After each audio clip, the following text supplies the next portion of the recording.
behind the scenes, it definitely didn't show in game. Nope, it was, I think, pure anger. That's what we saw. Oh my lord. The Cho pick was amazing, by the way. Like, the amount of times she was able to catch Zev on a Harley, it was just ridiculous. An orange buff steal at the start of the game. So for Geltek, I really hope they've studied that. I really hope they take it away from Vivian. Let's see if there's going to be a way for them to deny it. Maybe not try to overthink it. I like that, especially up against a team like Vitality. We talked about Vivol earlier, who is very flexible in the type of jungler that she'll get. My personal favorite, and it is because of a bias of mine, you know my favorite pick, the Akai. Taking it away from her, I feel like it's a great call by Geltek Cyber Team. Vitality have really just relied on that Panda to get through a lot of these games. Heck, 3 games out of 3 just yesterday up against Falcons ID on the Panda. So I like it, but also it's kind of like the Claude for Winnie type of situation. I feel like for Vitality especially, it's if it ain't broke, don't fix it. If you're going to let the Akai go, we're going to pick it up. Now that it's finally banned out, we get to see some more of those prio picks, maybe some more of the picks that were hidden by Vitality from the group stage all the way to top 8. Let's see if Vitality has much more left in the tank. Oh, they're taking away the Hirara, of course, from KOA. We touched on the Aulus earlier in the pre-match discussion, and that should be a possibility here for Geltek. I want to see them consider their options. I want to see them get creative, maybe even bring back picks like such as the Julian if it works out well for them. That was the pick that put Kiowa in the map 2 years ago. For Geltek Cyber Team, though, they have something in their back pocket, and that's Coach Osprey, who has been absolutely phenomenal in leading this roster. Coach Osprey, going into this hero selection, you've already seen some of the bans. What do you think his game plan is going to be?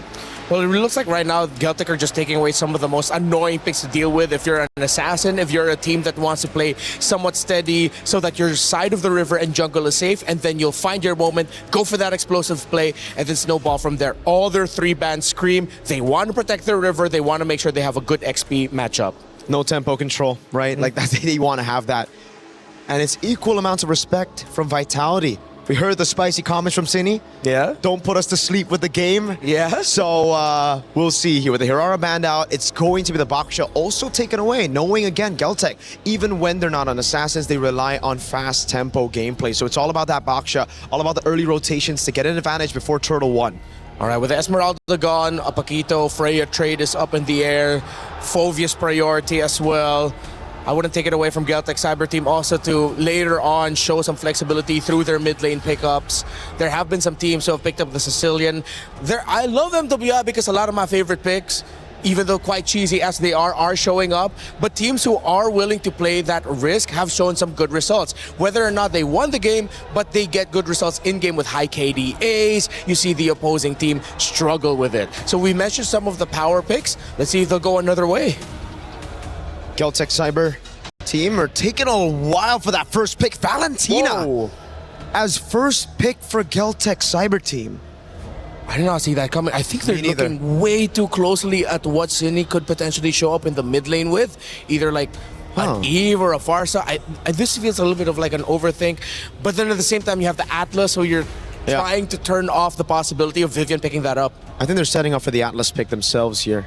Possibly a Sora as well, trying to go for the CC combo up against Vitality. Controlling that neutral objective has been one of the main winning conditions for Vitality, so taking it away from them could be the play. Freya, though, and the Atlas, they don't care about the Valentina. They'll go straight through, brute forcing their way through a Fatal Link steal. Oh, they checked the bluff of Geltek and they said, all right, go ahead, we don't care. We're still going to go for the Atlas, even though we're giving it to you. Still, though, that means that Geltek can have an idea of what to expect, especially from the pick of Shell later on. It will be a gold laner that would want to pick up the Purify.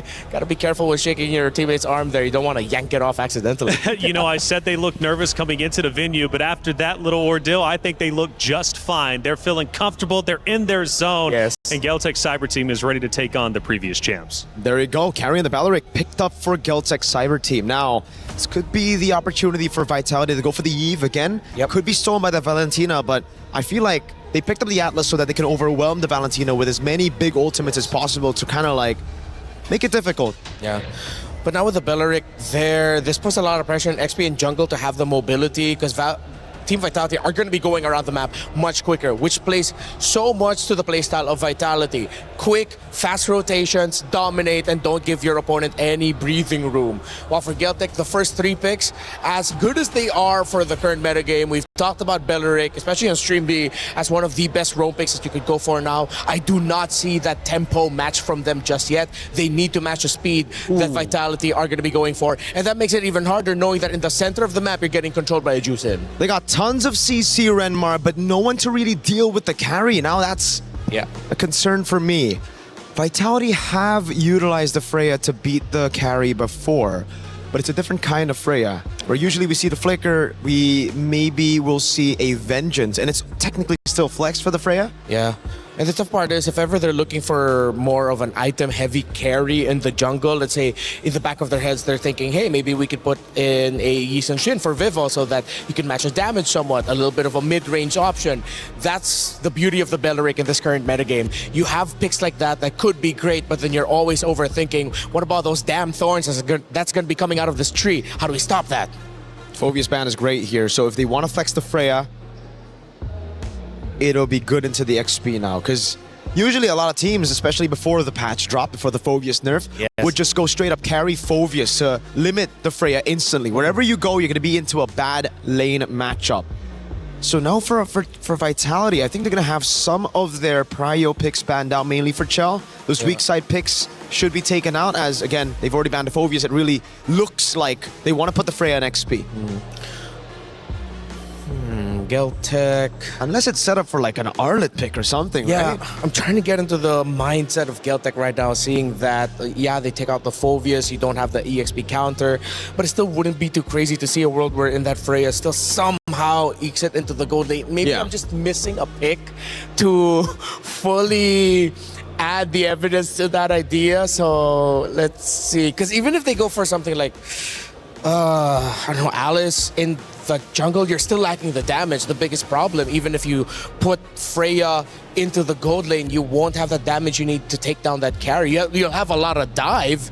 Maybe that's what Vitality's thinking about? Maybe we go back to that discussion we had earlier about the Hive Queen and how I personally like her on Assassins a bit more. Yeah. We haven't seen that too much. Only one Hirara game, and after that is mainly just the Akais. But with the Juice In, a utility mid, with the Atlas and even the Freya, I wouldn't count out the possibility of a Ling, a signature, old signature of Vivo. Yeah. A Hayabusa to walk up as well, as they try to get a lane bully to get carried low, a winning lane in gold. There's no hard crowd control just yet. Exactly. Okay. So Geltek read the Yi Sun-shin and still want to take it away as a option. Even though they have the Beleric with them, they're still, you know what, play it safe. You mentioned the Assassins. Without any hard crowd control, single target, a Lancelot would be all right. Get those iframes up. You could extend team fights to the point where you're uncomfortable and they might lose their position and you suddenly find Tokyo wide open and that carry left alone.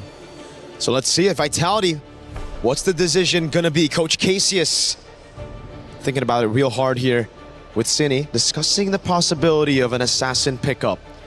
No marksman in the jungle, but it will be the Moskov picked up first. They will indeed move the Freya into XP. And now the big question is, will Vivo finally get her hands on a damage dealer, or will it still be tank? Very basic attack focused are the side lanes of Team Vitality that I wouldn't take it away from them from still putting in something tanky in the jungle, but at the same time, damage with all that damage sounds kind of good. Maybe it's just my little greedy nature sometimes in MLBB. But for Geltek, I think it's tough to ask of them for more range. So they will just lean on the idea of them having a lot of dive. So they need a strong team fighting comp. And of course, who is stronger than the Olos of KOA and Liubon's Paquito, who I told her myself personally, I'm a big fan of how she plays the Paquito. Still though, against the Atlas, kind of scary. For sure. I mean, you got the CC immunity for the Olas, but not for the Paquito. That's, I think, the reason why we've been seeing a lot more Atlases, right? With the utility jungle and the Paquito, it gives the Atlas so much more ways to just lock people down. But the Olas for Geltek works in a different way. It's kind of like a third carry. You have the Paquito up top, the gold lane on a carry, and the Olas is kind of there as a bait. We saw that bait just yesterday. It looked really bad. It looked like Kyoe just face checked out of nowhere, Yep. but she was able to CC immune her way out of the skirmish, and the whole team just collapsed on everybody else who've already used the resources. Yeah, commit too much on that Aulus, and Geltek's gonna be very happy with that. Fredrin. Wow. So they still do lean in on the tank, which theoretically does have the damage the more you hit him. So in a way, they sort of balance it out, just not traditionally. They have a lot of crowd control and some great setup for the Moscow and the Freya, not gonna lie.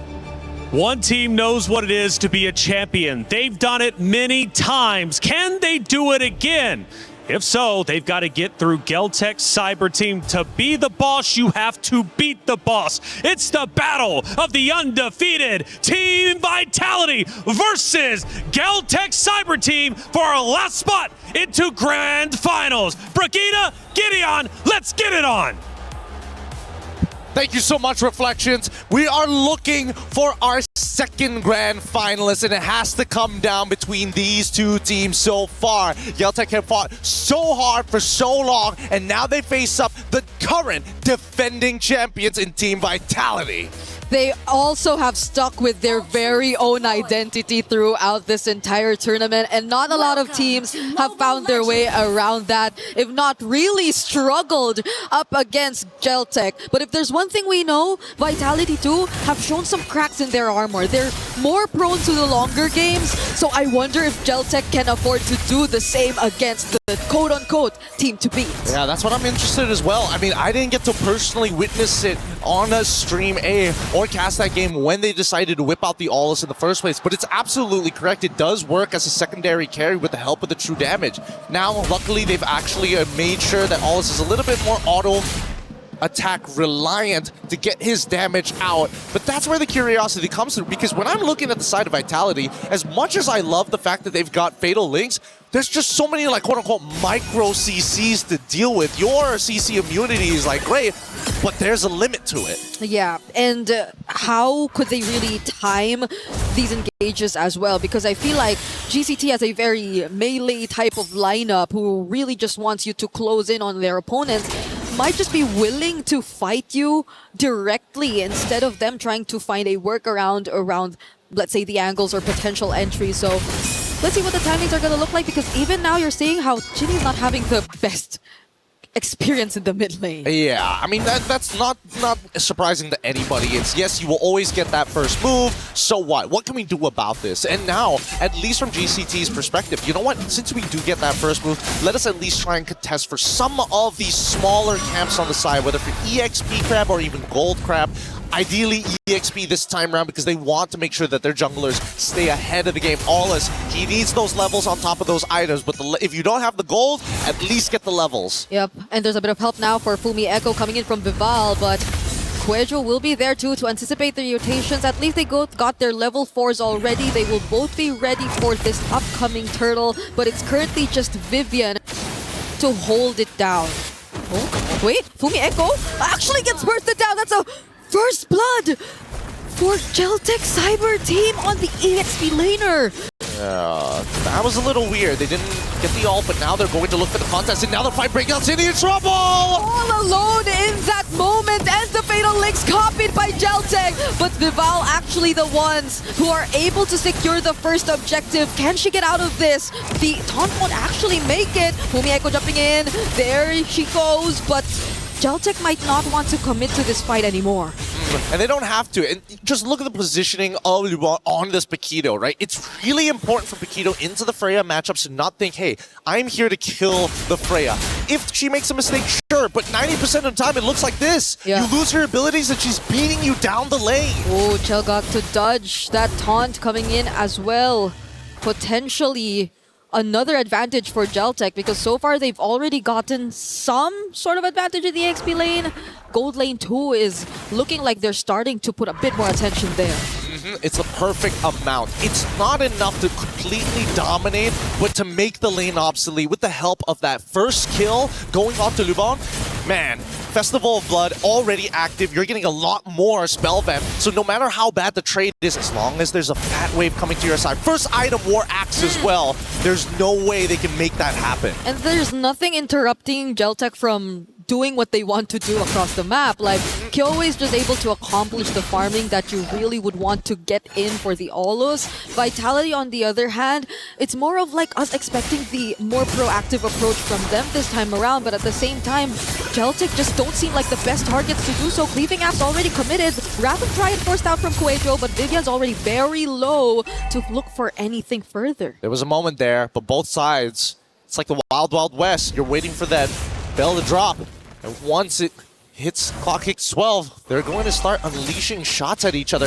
It's so dangerous because you can see that whoever accidentally uses their ult first is probably going to lose that fight. But even so, without the Axe Cleave, KOA has no clean entry to get on into these neutral objectives. And that's something that we have to keep in mind here. KOA has a lot of things to worry about, so they need other people. Ideally, maybe the Belric. I would say maybe even bait with Lumon on this Paquito to try and get the first motion from Vitality. Yep, so it doesn't all come down to them being scattered by Fumi Echo, also just surprising them through the entry to the factory descent. But as it's looking right now, Conceal's already coming in for Geltek.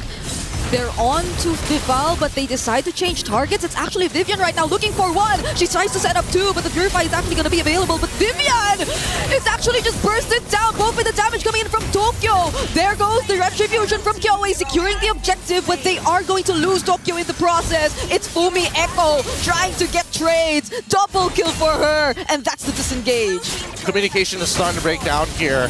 Paquito ended up chasing away City, but finding the kill eventually here, and that's the important thing. They're still getting these trades, but I think the better decision this time around was actually to still peel back. You cannot afford your win conditions, that late game scaling and true damage from KOA to go to waste. And the same can be said about Tokyo. So both of them have to be the ones remaining. Everybody else is dispensable. Yeah, I thought it would have been really bad because Vivian was literally trying to go right in front of their face despite her already being shredded down. And mind you, it's just 6 minutes into this game, but you already have to see the amount of damage that Geltek are able to do. These are just basic attacks we're talking about, but oh, even Chell is struggling by just a bit. Crimson Beacon in! SOD will land onto Liubon. Does Vivian want to go for the setup? Doesn't have the Fatal Links, and now it's just going to be Kuejo. But even then, she's also going to be able to escape. And finally, a moment to get that breather in.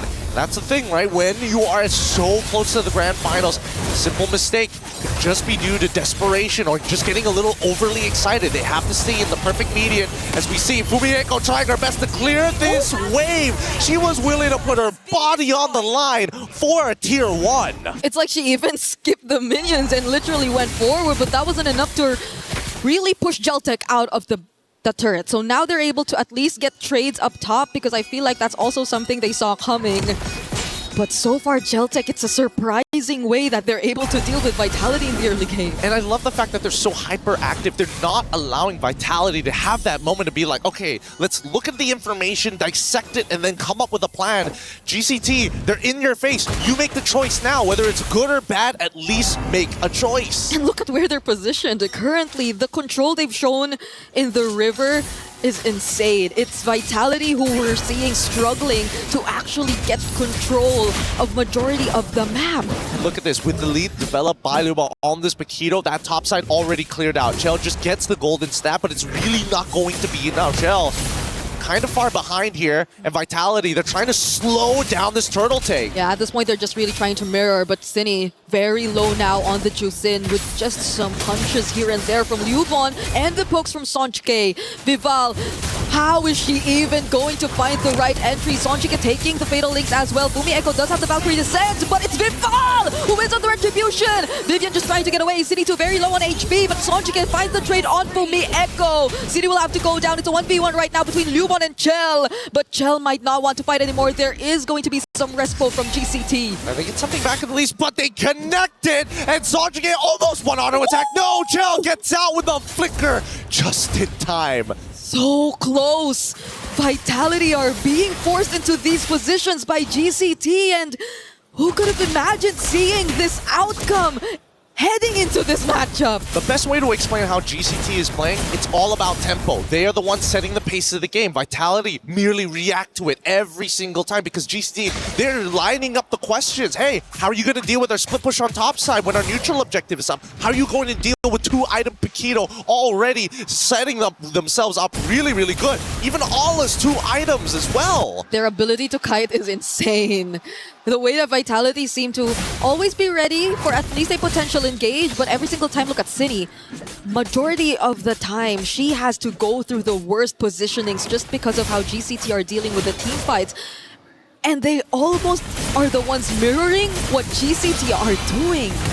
Almost. Like, it's close, but not far enough. And that's where KOA is super dangerous, right? That Wrath of the Dryads, as much as we hate Fatal Links and how you can't really react to it, the same can sort of be said about the Wrath of the Dryads as a counter-engage tool when you're so deep in that sauce. And not everybody has anti-CC here. Vival, doesn't really matter. As long as you survive, that's great. But Cini, in particular, with no Purify and only taking Sprint, it's a risky gamble. But at the same time, if Vitality can dodge those ults, they can chase them down like right now. Okay, but Quedro will be very tanky to deal with.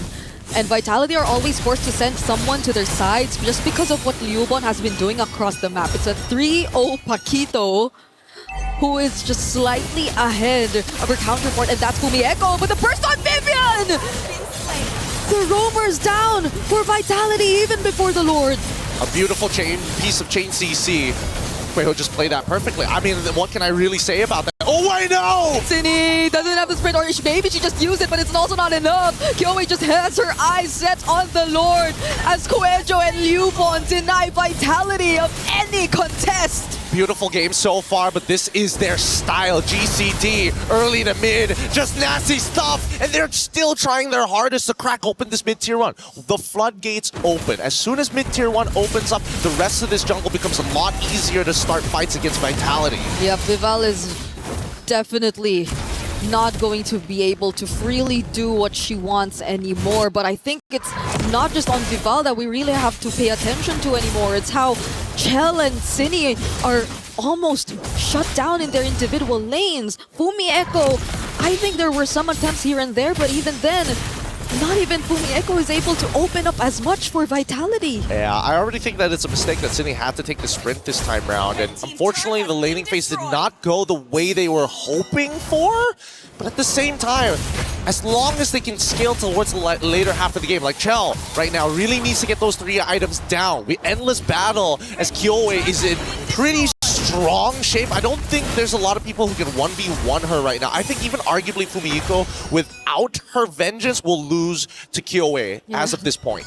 It's a killing spree too that you actually see on the Olo, so I think the longer the fights, as long as there won't be any direct burst, which I don't think you're seeing from Vitality, Kyoe is pretty much gonna be okay. Like, she could just keep throwing out these high mobility skills and basic attacks to survive, but can she do that against 3, even with additional layers of crowd control? As of the moment, she actually is able to, even in the face of a Valkyrie descent. All right, let's pull up the item list. Last time we checked 3 items, like, excuse me?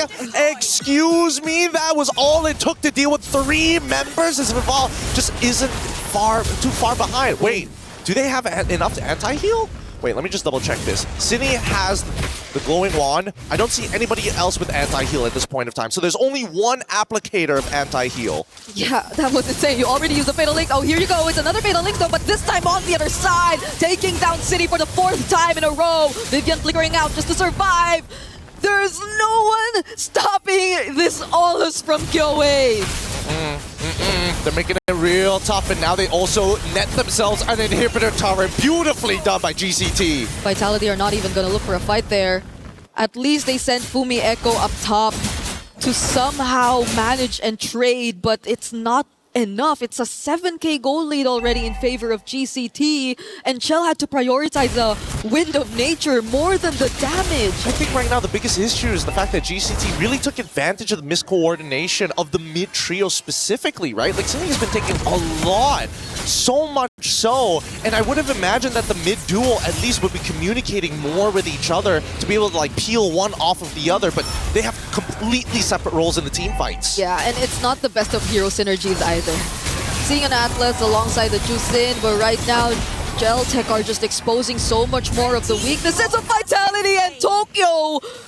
My goodness, Vivian had to pick up an Immortality after that. Hey, true damage is already in, and the Trinity build is done. Currently with a 7.4k lead, GCT. This Lord, if they can figure out a way to end it right here after this push, that would be the most perfect time for GCT. That's going to be a statement. It's going to be a statement right there. Valkyrie Descent out from Fumi Echo, but I think they are going to try and chase. Kyoe is just too quick to move with this Aulus. Quecho will be there too. Doesn't have the Wrath of Dryad, but it's enough. Fumi Echo could not regroup with Vitality. If there's one thing that Aulus is particularly good at, other than just dealing true damage and auto-attacking, it's chasing his targets. And I think most people tend to forget that. They think that he's just a traditional bruiser. No, he's kind of alpha-esque, except he just sticks on you. Yep, alongside damage too. Alongside damage. I mean, both do. It's true damage, you know?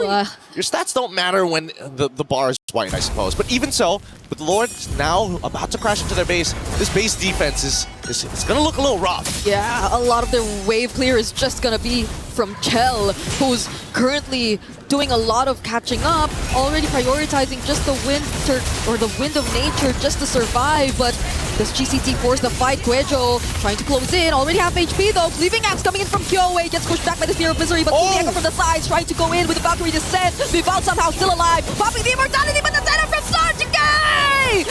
And now it's a Maniac from Tokyo, but they don't care about the Savage! It's not about the ego, it's about closing out this game. This ain't just a simple sprint, it's a marathon. 1-0 so far as Geltek take the very first game from our defending champions. This is gonna be a real series. That was a bit too clean against the defending champions, and I no longer know what to expect. After that game number 1, we got to see from GCT. The tempo, that's the problem. Geltek got them early to mid-game with the way that they played their tempo, and they never let the foot off the gas. Beautifully done all across the board, and the technicalities of it. Attacking the mid lane, making sure, yes, you have a couple of bad matchups, but we can compensate if we have control. But we're going to be throwing it back over to the panel to break it down for you guys right after these messages.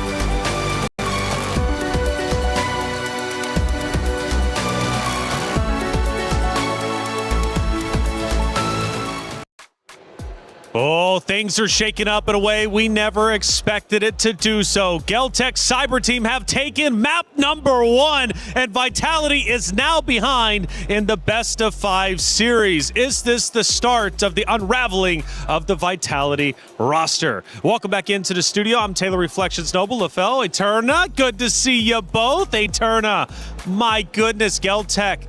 They get it done, and they did so in a relatively dominating way. And I'm really happy that we get to see that, right? Finally, we see someone can break that formation, I would say, from the defending champions, and it's none other than Kyoe herself. Kyoe has been a big talking point, of course, and, well, she seems to be leading the charge for Geltek Cyber Team, and Vitality has to find a way to deal with her.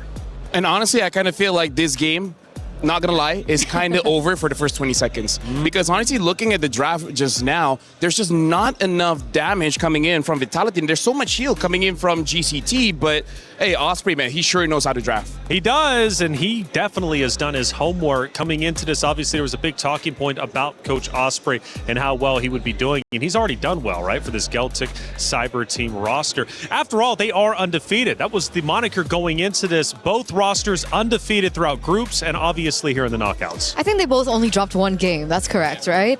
And so it really just shows, you know, the very best against the very best. And I really do agree with what Lafel said earlier on. It all came back down to the drafts.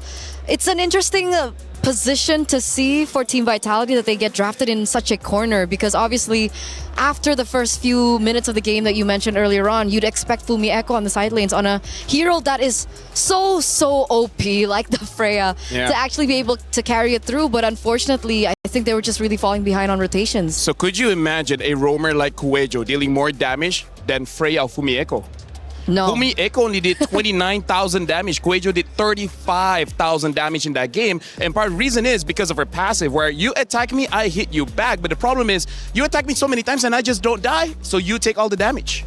Tough stuff coming out, obviously, for Vitality. They've got to find an answer, and they need to do so very quickly before the series falls away. The Vitality fans, though, are unwavering in their faith. They are still out there, even after the loss, screaming and going off. Coming into the venue, Geltek Cyber Team, I thought looked nervous, but I guess it was pure concentration. They got on that stage, then they started joking around and having fun, and I knew, okay, they're comfortable, they're great. And even for the side of Vitality, a couple of smiles. One of the highlights, LaFell, yesterday was the fact that Vitality, even though they dropped the map to Falcons Indonesia, during the interviews with Rose, asked, like, what went wrong? They recognized what their faults were, and they came in to fix them. But did they truly fix them? I don't know. Map 1 was tough. Because personally for me, I think this is a very easy thing to fix because they noticed that the jungler was hit. So I feel like just pick up your jungler earlier. Don't get to all the way to the red 5 and then you have no other choice than the Fredrin and it should be fine. Because Indonesians, they like to fight. So when they have a draft that don't have enough damage, I feel like game number 2, not going to happen again. Hey, Turner, let's look at one of our in-game actions, and this will start to tell the story of what ended up unfolding throughout that game number 1. Truly a phenomenal game indeed from the side of Geltek. And Turner, I can't even imagine what we're going to see in this moment. Okay, we're 14 minutes in, so it's already a little later in the stage of the game. You can see the Lord marching down on the bottom side of the map as well. And unfortunately, at 14 minutes, it feels like Shell just really didn't have the damage yet. Either she was lacking behind on the farm or she just really didn't have her items down, but you could see her being the only person to clear. On her side, there's not really much that she could have done in this moment, but what I found really surprising was this SOD hitting and her actually going into that. And that's huge because in the interview that you were referring to yesterday about them taking accountability of their mistakes, it was actually Shell that was like, you know, okay, that was my bad on my part. And I felt like in that particular clip, we see Shell kind of faltering as well in terms of her decision making. What about Cinny? Now, Cinny has been a big talking point for the side of Vitality, and from what I'm hearing, she is the IGL, one of the more vocal figureheads on this roster. What is Cindy's game plan? What do you think she's telling her roster going into this match number 2? Because she's going to need to get her team behind her. Well, honestly, for game number 1, it looked like her role for that one is to control. Make sure that the front lines was disrupted. But in the early game, we can see that she didn't have enough time to really farm her own lane. So I really feel like in game number 2, I think she has to be a bit of a carry role because I feel like in that game, all the weight is on Shell's shoulder. And I think going up against Geltek Cyber Team, that should not be the case. I feel like 2 or 3 members need to do damage. Fumieko could, but she was disrupted so much by Kyoe on that Owlus. A lot of true damage, she couldn't do much. I agree. I think for the moments that we find Vitality in a position of success, even though we've been talking about Vivian so much, even though we've been talking about Vival so much, it's usually Cinny that holds a pivotal role, but based on the hero that she's given. Now, we were talking about it during the game as well, the fact that Jushin was nerfed out. So it's a little bit more difficult for her to do the playmaking role. And Sure. so when she's given a hero like something like the Valentina, that's a little bit more creative, a little bit more, you know, difficult, like with a higher skill ceiling. Maybe that's why when she Valentina really first shows. pick, right? Maybe. Steal it away. So what do you think hero-wise? Because you actually said it was lost within the first 20 seconds, which I've started to learn from the both of you and everybody else here on this MWI team. Man, the hero pick and bans really does make it or break it from your roster. No matter how good you are, you fall behind in the hero selection, you're pretty much done and dusted by the very beginning. Where did Vitality fall behind? Because you're convinced it was over before it even began. Honestly, Turner, I think this is showing the growth of the female scene here in MWI because before this, Vitality was so strong, even with bad drafts, they can get away with it. Now everyone is at the same level. You make that mistake, you're not getting away with it. And I thought that they learned from that. I thought they learned from that from last year because when, well, not last year, 2 years ago rather, 2024, because that was the run where they lost against Smart Omega Empress with a different set of coaches. They had Coach Susugajah at the time, and in that best of 7 or best of 5, I completely forgot, but in that series, it looked like they were falling behind on in terms of, you know, drafting, and that's how they really lost against Smart Omega Empress. So with the change of Cassius, you know, him stepping up, they've been undefeated, and then we see a draft like this. So we can say that from the beginning of the entire competition that Vitality had a target on their backs. that much is definitely true, because in that first phase, we saw so many of the important heroes from Team Vitality being taken away from them. Well, they are the boss after all, and everybody has to eventually beat them in order to get the grand finals. This could very well be a historic moment. Now, I know I'm counting my chickens before they hatch, but if Vitality does not make it the grand finals, this is the first time in MWI history that Vitality has not made it. And that is a big, big deal. They already dropped the map earlier just yesterday to Team Falcons Indonesia, something that didn't happen in last year's MWI. This year, they have now dropped a second map, this time to Geltek Cyber Team. And we've kind of talked about how the competition amongst the regions and various regions have been improving. Is Vitality's end and reign starting to come to an end? Like you said, they are the boss. And usually what happens to bosses is they're not invited into the group chat. Ooh, right? Because I okay. really feel like, because honestly, if you go to the player lounge, you see all these players, they hang out together, right? So of course they'll be talking, and everyone has theory crafted how to deal with Vitality. And Vitality being the #1 at the top. Everyone wants to take you down. They're not a part of that conversation. So when a team loses against Vitality, they're like, you know why we lost? Because of A, B, and C. So other teams get to learn from that. That's true. And Eterna, this is something I noticed across multitude of esports, and that if you are the best team and you have one of the biggest fan bases in a game, such as this case with Vitality, when you go out there, any team you play, it doesn't matter if they're one of the top dogs or the underdogs, they are going to give 150% because they want to be the ones to say, I beat Vitality. So every single matchup Vitality goes into, whether it's day one or the finals day, every team is giving their all. No, for sure, for sure. That's definitely what is happening right now. You can even see it every time they get into a certain matchup. It feels like the next opponent that they always, happen to oppose is a lot stronger than the one before that. So it really goes to show how much homework everyone is doing on them, and specifically so in game #1. Team Vitality has found so much success, not just this year, but also last year on Akai. Akai specifically for Vival. And we're starting to see a lot of teams deny the Akai away. So do they want to still stick with the tank jungler system, or will we finally see Vival on one of her really strong heroes like the Assassins? Well, Vivo is known as the Hive Queen, but on the opposite side, you got Kiowe, the Ice Queen. It's the Queen battle. Who will end up ahead? Let's find out during our pick and bans. Yeah, right now it looks like Geltek Cyber Team is going to be first pick, Vitality on a second. They're going to be playing in dangerous grass. Looks like the Guinevere has been banned quite early, as well as the Marcel from a Vitality. And honestly, Kiowe, so far, she's been doing very well with the Aulas.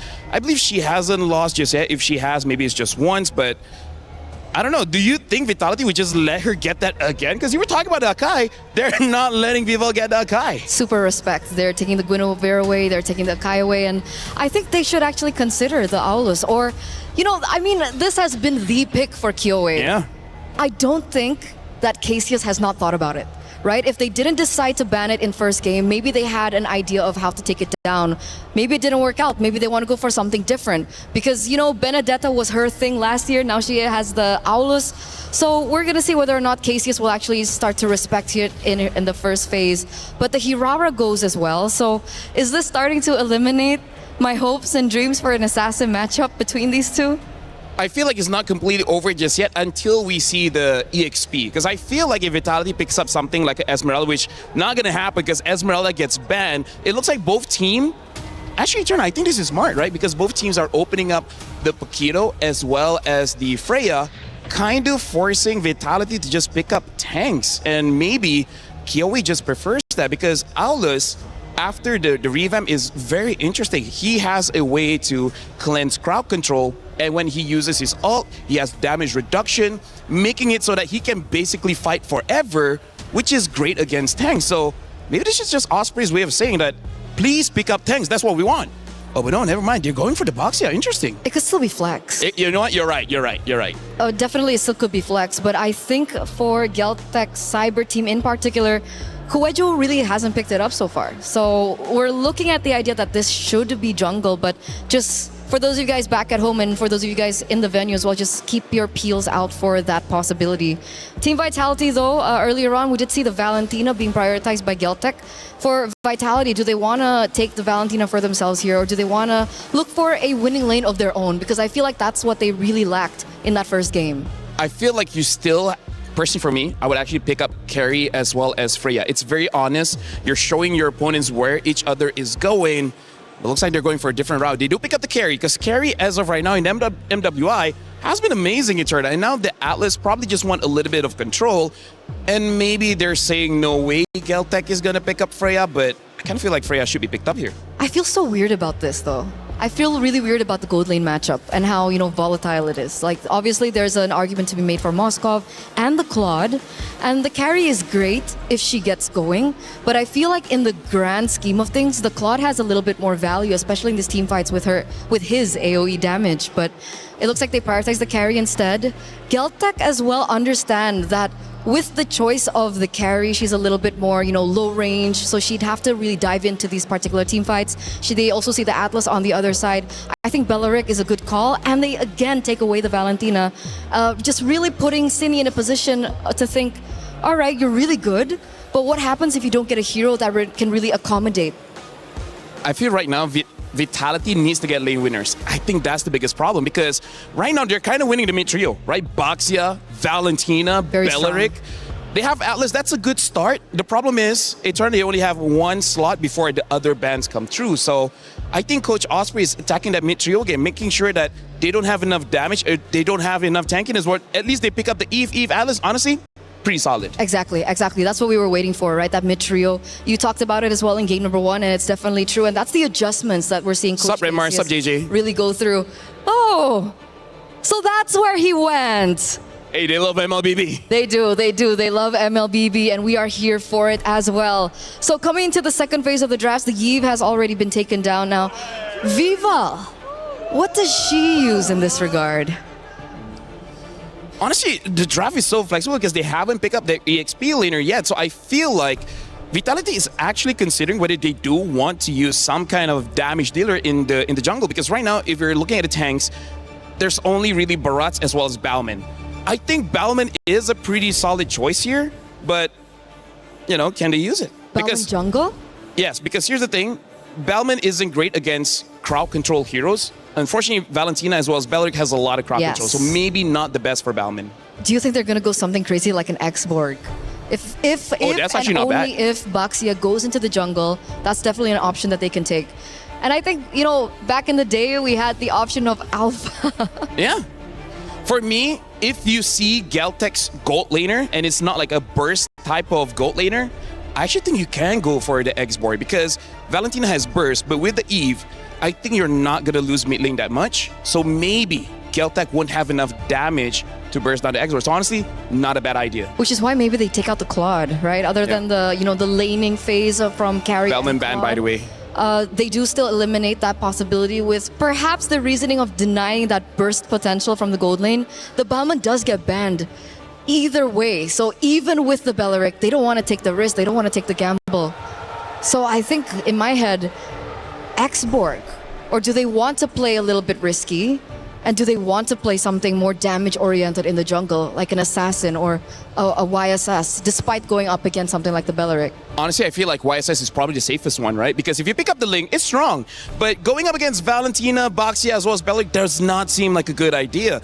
And honestly, them banning out the Moskov, does this not feel like they're setting up for an Assassin? Yeah. They're banning out the Claude, they're banning out the Moskov. I feel like worst comes to worst, maybe a Harley. Maybe a Harley, but that's going to be a final pick. So we probably will see an EXP first. I kind of want to see something like a Yuzong, because they need some kind of dive. For Vitality. That makes sense. Really great follow-up. I think Fumi Echo would do amazing on the Yuzong as well. She's been very active. And that's the one thing that I really need from Team Vitality. Fumi Echo needs to be given a hero where she can create crazy plays, like something like the Lapu Lapu, something like the Alice. Arlet As well, one of her power heroes right now in this meta. But we talked about the YSS earlier, and they're like, nah, we're gonna deny that first. So, Vival, what you gonna do? I feel like we spent so much time with Osprey in these years. We called 4 out of the 5 bands, right? We called out the Akai, the Esme, the Balman, as well as the Yi Sin Shin. It's like a good friendship. We haven't seen each other in 1 full year, and yet we still know him. It's like us. So now Vitality, here's the question. I feel like to be safe, you do pick up an EXP laner. The problem is, most likely you're gonna get countered, right? I feel like the Alice is difficult because there's a Boxia. You got to be careful of that. But they still go for the Alice. Man, we call out the heroes. So now Geltek. I'm thinking carry is, Harif is not bad. The other one is Bruno. I don't know, I'm kind of feeling like Harif here. Imagine being Sonjika now, though. She's like, which ultimate do I pick up? Do I pick Alice's? Do I go for real world manipulation? Do I go for Fatal Links? I feel like with this draft, I think it's best to take the Eve ult. Because picking up the Atlas, I think you're going to die fast because of that carry. And it's really great because you want to outrange the carry. You're really great. Thank you. You are too. So now You Geltek. too, Reflections. You too, Reflections. You know what? Thank you. I got to say, when we look at you, it's like looking at us back. Me too. Is that right? Yeah. I feel like I'm seeing I- myself. We see ourselves. By the way, Bruno gets picked up as well as the CC. This is pretty smart because, again, Geltek, they have like a singular style of the draft for this one, which is, let's win the lane, right? Bruno wins against the carry, CC wins against the Alice, and then the mid trio, amazing. Which is not great. Oh, for It's not Vitality. great for Vitality. You're right. I thought that she was going to pick up something like the Clint because she's picked it up before, but they go for something even more extreme like the Bruno, and obviously Bruno has a great window in the early game and also has a great window into the later stages of the game. So it's not necessarily them putting all their eggs in one basket. And now with Berserker Fury, even the tanks will feel squishy. Ouch. Ouch. That's all they're going to say. Or maybe they say something different. This has to be an assassin. The only thing is what? Right, Yuzushin is already out. Do they go for the link? Lancelot? Actually, not bad. Not the best, but not bad. Hayabusa? They still go for the link. I don't know. I don't know how to feel about this, Eterna, because this does not seem like a linkable game. It's definitely going to be tough. It's definitely going to be tough. And we saw in game number 1, if they lose the drafts, it's not going to be as straightforward. Oh, the Vitality fans are loud, but can the Vitality team get another W? Tie up the series 1-1. Or will Geltek's Cyber team secure their spot in the grand finals by closing it out 3-0? They've got 2 more maps to get there, but they're well on their way to doing so. It's Vitality versus Geltek Cyber team, map number 2. Brigitte Gideon, let's do it.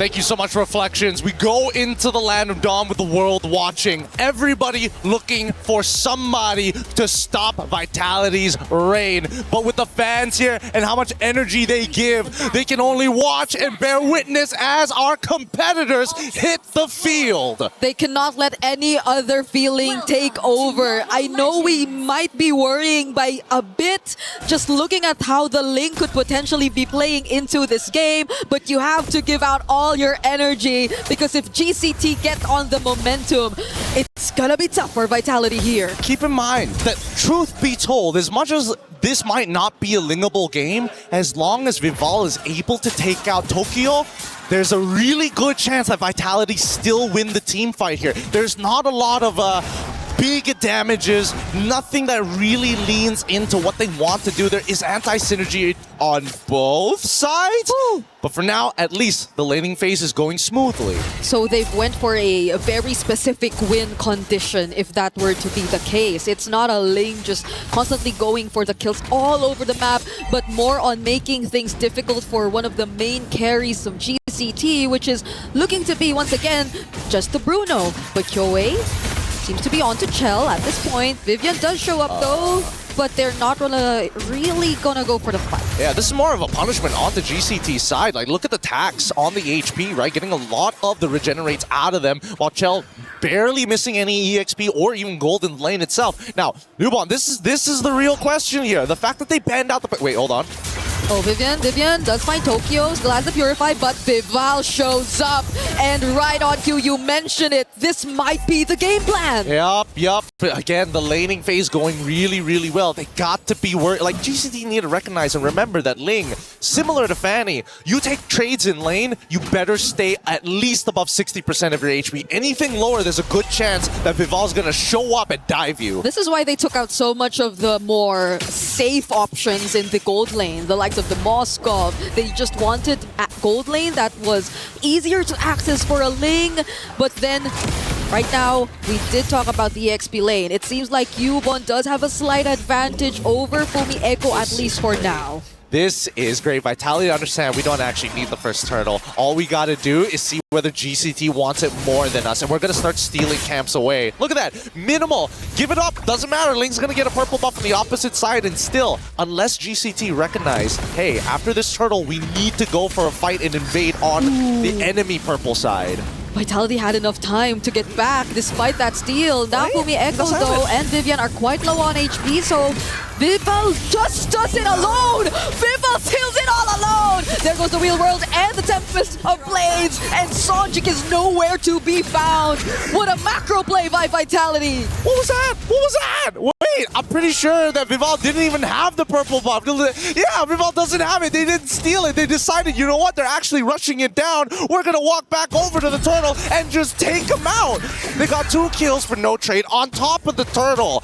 I think that I don't want to say that GCT kind of let it happen, but it sort of feels that way. Yeah, they weren't able to really scout out what else Vitality was doing up on the map. I think they realized it very, very late too. So now they're losing out on a lot of resources. Fortunately, they are somehow balanced out in terms of levels and EXP, but that was a good start for Vitality this game. Yeah, especially since GCT already had all the advantages that they were looking for. Well, maybe not on the gold side, but other than that, they had first position, first move.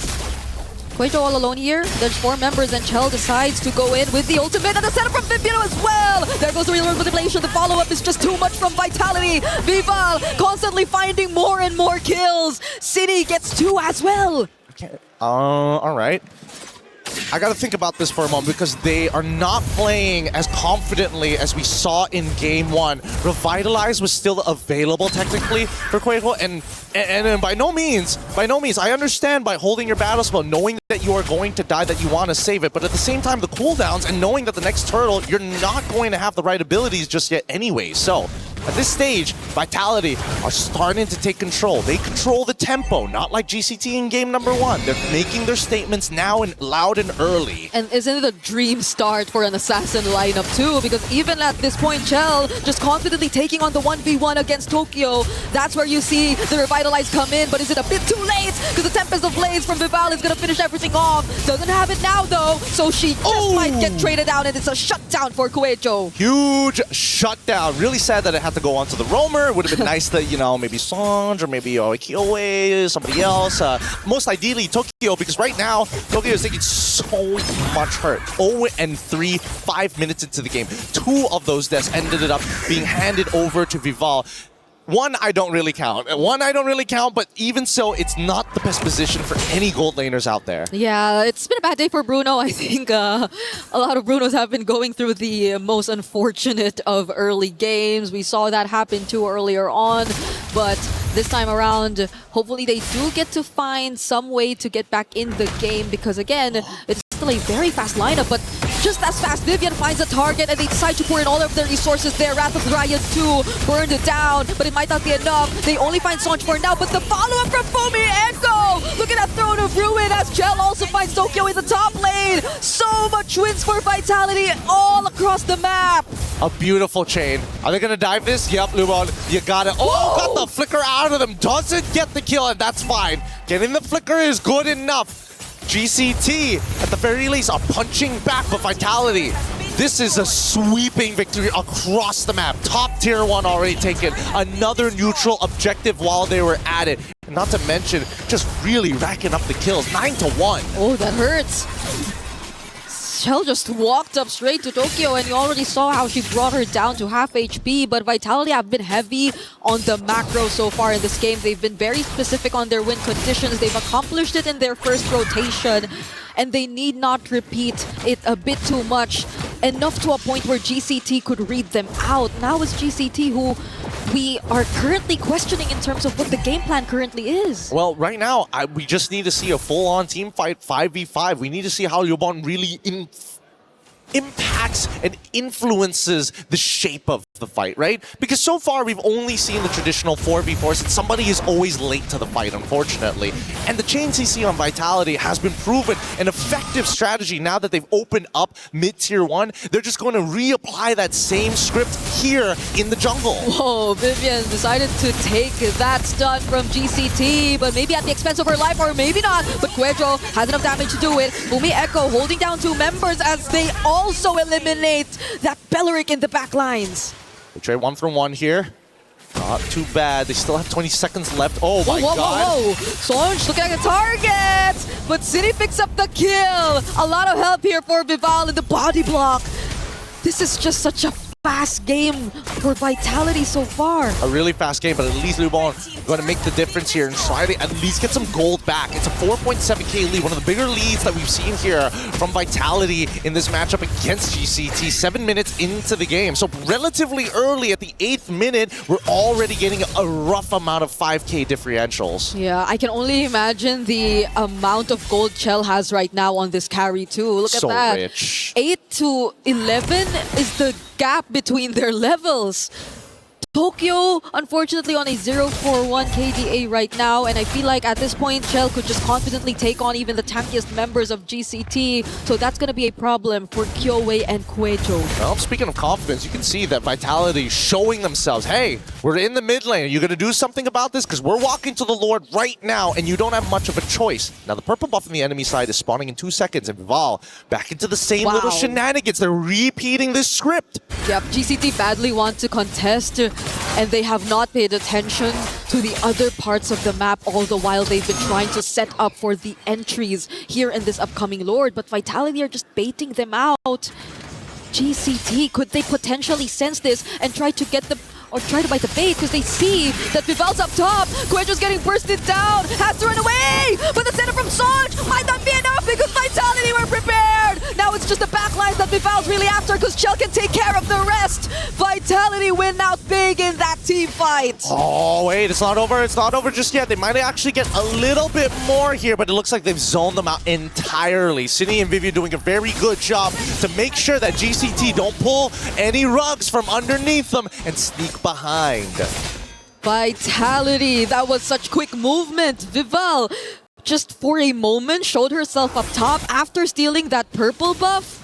And GCT were a bit too occupied with trying to get in and follow up with both Quejo and Sonj because they both went for setups anyway. But the counters from Fumi Echo, the Throne of Ruins, and the real-world manipulations, plus Vival just cutting off the rest of the members as Chell clearly had enough damage. GCT had no way around that team fight. Oh, Belleric Wrath of the Dryad's already out. And now, Vival, are you going to go 1v5? Are you really that confident with a 7.3k lead for your team? I don't think so, because Fumi Echo, he's got it covered down bot. I think they're very careful now that they have this lead. They've learned so much from game number 1, and they've been playing it relatively simple now that they've already gotten the advantage for themselves. Now most of the Holy Shields are about to come fall for GCT, and I think it's just really playing for Tokyo that could be the game plan. I don't know. I just saw Tokyo recently just purchase the Berserker's Fury 10 minutes, 30 seconds into this game. That's a really late pickup here in terms of just scaling timers. And in comparison to the already completed Trinity build on the opposite end, and of course, got to make sure you got some mana regen because Chell wants to stay on the map longer rather than having to recall every single time she runs out. Ooh, tough though, because that can deal with the front lines, yes, but that Wishing Lantern pickup too from Cine, so that's a lot of items already packed by Vitality just to respond to the lineup of GCT or to whoever might want to start things off for them. And they might not even confidently do so because, as you mentioned, it's just the Haas and the Berserkers. 3k is the goal differential between Chell and Tokyo at this point. Yep. If the math serves me right, I think it should be roughly around the 16th to 17th minute where we're expecting, okay, a bold attempt coming up from Vivian here, but do we see any counterplay? Kyoei does try to go for a counterplay. It's Cine who she tries to set up for. Whoa! Gen.G does find the kill on Cine. They weren't able to accomplish that first, but now they're gonna be okay. That's a loss for Vitality, at least one by one. GCT trying to be a bit more confident and pushing forward. Yo, Fumi! Echo, turn of Ruin on the far! And the follow-up from Vival, now it's Vitality with the re-engage! They're dealing with the front lines first, one by one. It's the exact same script for Vitality! The spread of the damage, a triple for Vival, and a double for Chell! What a huge engage coming out of Fumiko! This small woman has some big guns at such high-stakes games, and that is going to be it. Tokyo coming up in 7 more seconds, but the game is already done. A clean wipeout from Vitality to say, no, we're defending champs for a reason. 18-3. Just when GCT thought that they could have found an opening, a single pickoff to boost their confidence, Vitality clapped back with the exact same sequence they've been doing to win out most of their team fights in this game. Oh, the set plays here, the hesitation, I think that's what's really the difference here. If a team is not only proactive, but is decisive, that is going to be the big game changer. Because look at this, Fumi was already communicating, we're going to turn this fight instantly. And the backline, Vival, you just deal with them, the rest of us will melt them down. As Chell played a perfect game. Perfect purifies as well. You have too many guards. Chell is too well guarded in this game. We're going to be throwing over back to the studio. Break it down for us after these messages.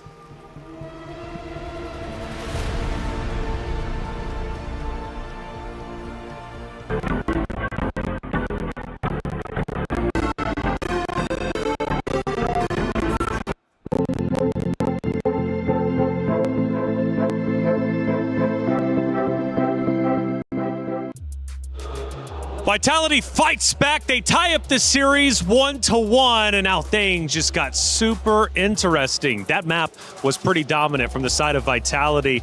What do you, I guess if you've been giving us a lot of euphemisms, you've been reading a lot of philosophy, how would you describe Geltek Cyber Team's action plan in that map number 2?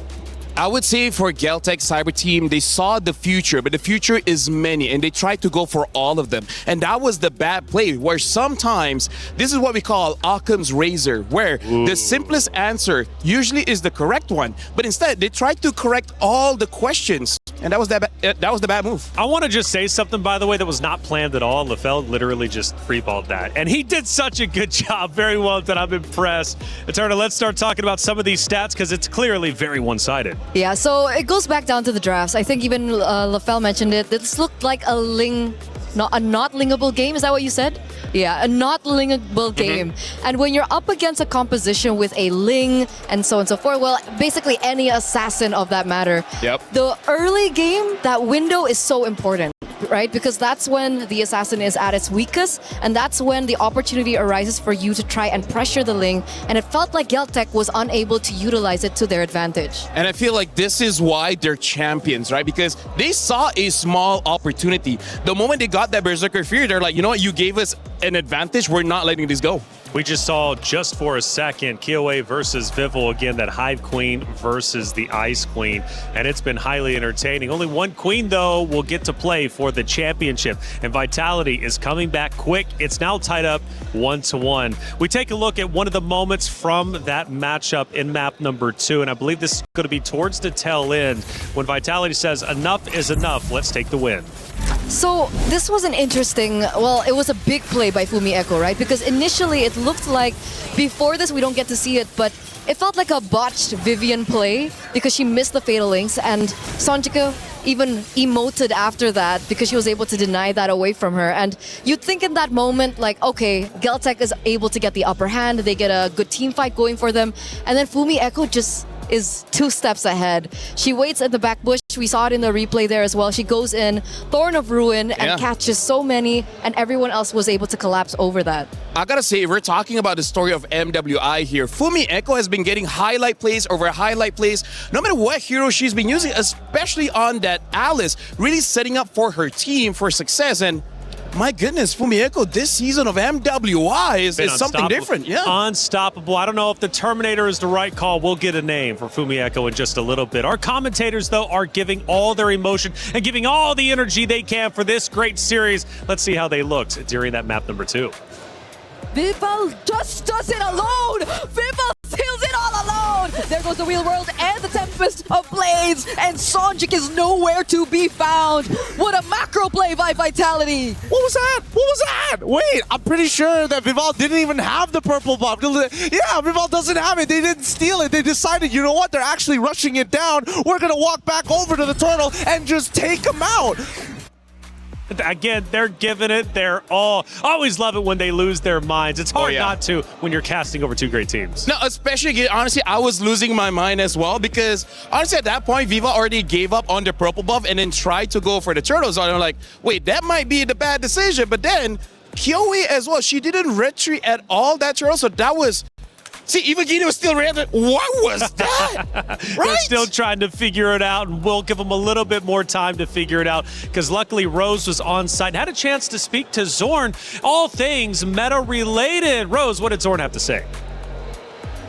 Hey guys, Zorn here all the way from Malaysia. How are you? Hello guys, I'm good. It's nice to see a familiar face here in Paris. So how has Paris been treating you so far? I feel like this is a very good atmosphere that I alami apa? Experience. Okay, now as you all know, Zorn is a pro player and not just a KOL. So I want to get your thoughts on, the meta that we have been seeing here at MWI. What are your thoughts on it? I feel like the meta is currently, I feel like it's similar to MSC, which is the boys, which is I feel like maybe because of the current patch is still on the same page, but I feel like there's some interesting heroes that they bring here, but I feel like there's so many heroes still not coming out. Oh, a lot of heroes have not come out, but you said a lot of interesting picks has been picked here. So, do you foresee or do you perhaps think that some of these heroes will carry over to MSC? And if so, which ones? Do you mean which one? What hero? Ya, meta mana yang you rasa akan dibawa kepada MSC and kalau ada pun yang mana satu? So I guess the meta which is the utility tank jungler, I feel like this basic meta for now. So this is the same meta, I guess will be the same as MSC. Now, Zorn, you know what? You're here in MWI, you're experiencing this, but I gotta ask you, what do you think about the level of competition this year? Do you think it has improved compared to the previous years?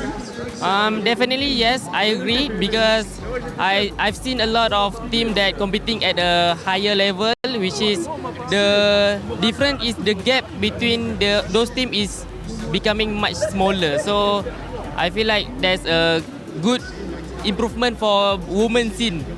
I agree. I'm pretty sure all of us have been, surprised and disappointed with some of the games that has unfolded here at MWI. My last question, Zorn. We know that Malaysia is out of the contention for MWI, but who do you think is going to win it all? This is a very hard prediction for me, but I feel like it's either Navi or Vitality. Those two. Either one. I cannot predict. Thank you very much, Zorn. It's good to have you here. That's it from us.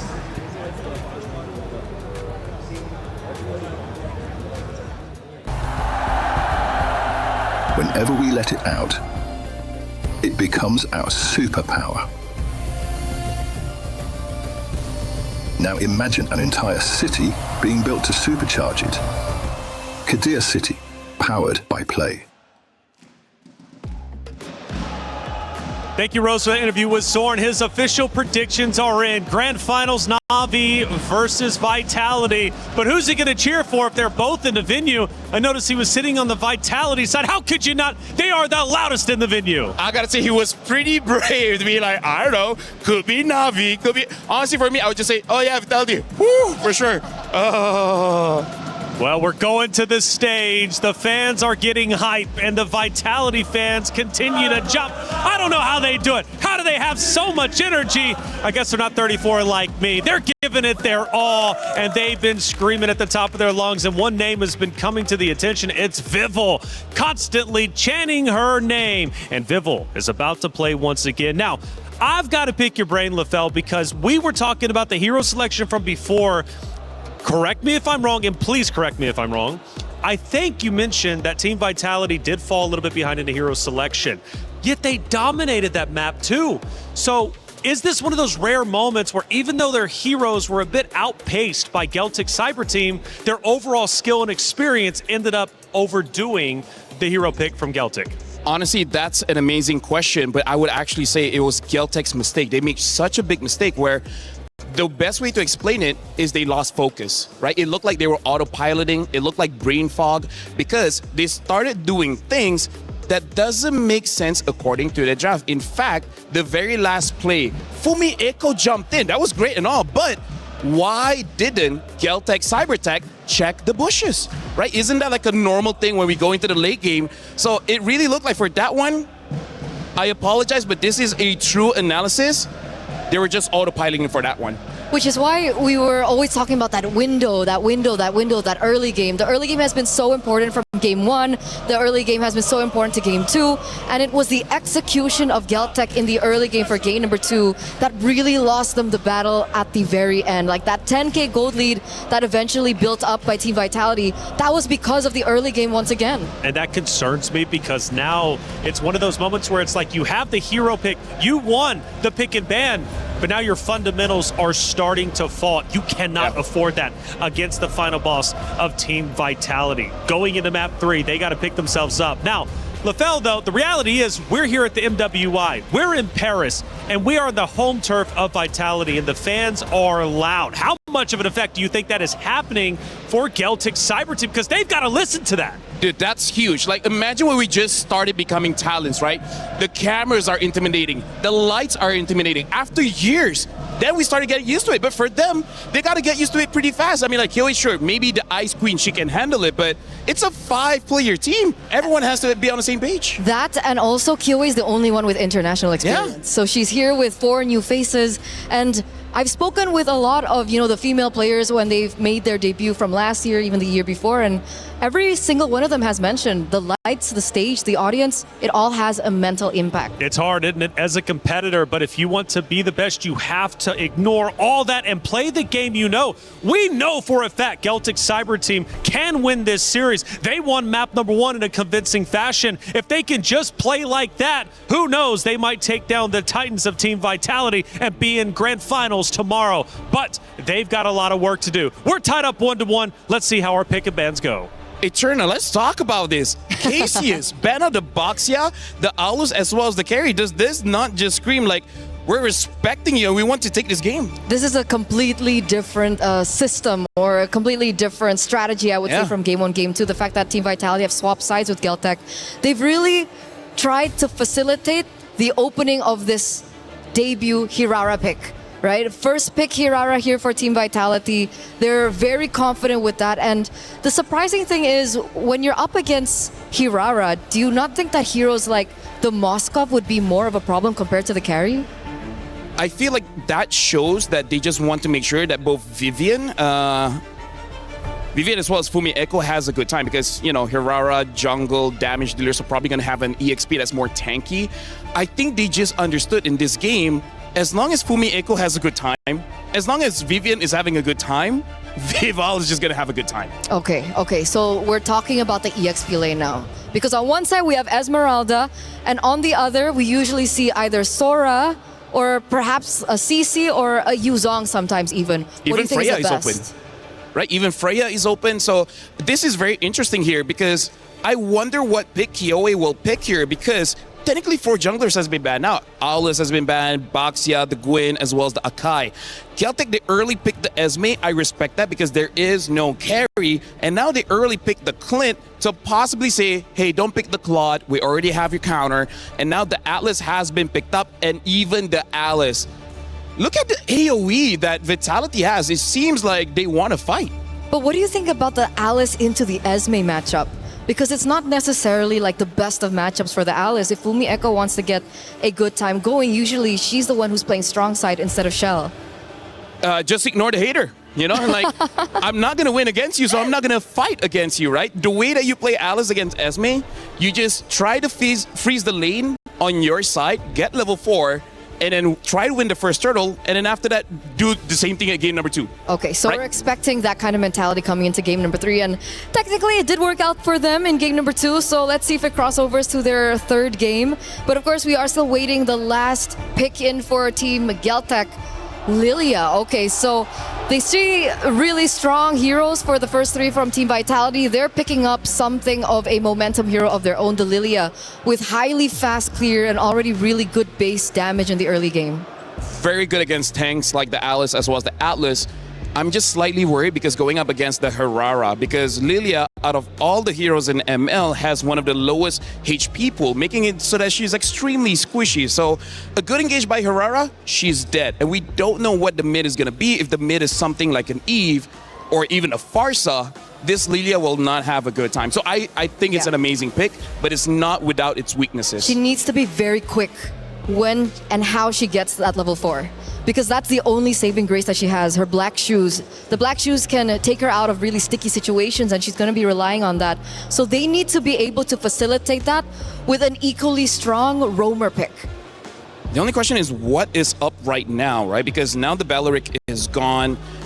I wonder if they want to go fight fire with fire and possibly pick up something like a Gatot, something like a High-Loss, someone that can bring Revitalize so that they can stay in the fight for much longer. But if they do that, they need some kind of fighter in the jungle. Because when it comes to the tanks, yeah, it's just Balman as well as the Barat. So I'm actually not entirely sure what their roamer is going to be. I agree. I think they need counter engage. And other than the Gatot Kacha, the one hero that has been trending so much with counter engage was the Belleric. So that is a really good ban coming in from Team Vitality. And the second one, which I'm kind of 50-50 with, but it has won games, is the Minotaur.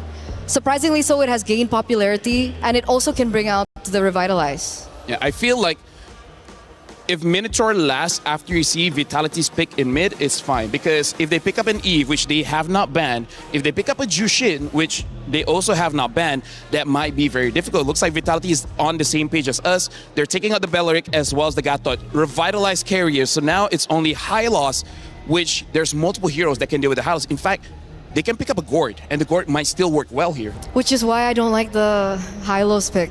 I think they need a little bit more CC to work with, a little bit more tools to work with. I understand the High-Loss still has that, point and click stun, which is really great, but it's not AoE. It's not ground-breaking like something like the that Fumi Echo has on the Alice, or the Fatal Links that, of course, Vivian has on her hands right now. It's not great for counter engage. It's like meh. It's like it's meh. You walk fast a bit, and it's like pop, like, and then you're stunned. Because I would say Cho if they want. So it looks like they're setting up for either a Balman or a Barats. Most probably a Barats here, and I think it's going to be good. But this is high risk, high reward, Eterna, right? Because they have a lot of bursts. They can go in and out, but this is one of those drafts that requires high mechanical prowess and a lot of trust. If you don't trust your team, it's going to look very bad, very fast. And Matilda really has to be on point, I think, when she utilizes like all her resources. So with that in mind, carry was already banned by them. The gold lane is still wide open. They don't have any source of shred or burst just yet. So we're waiting on the next 2 picks.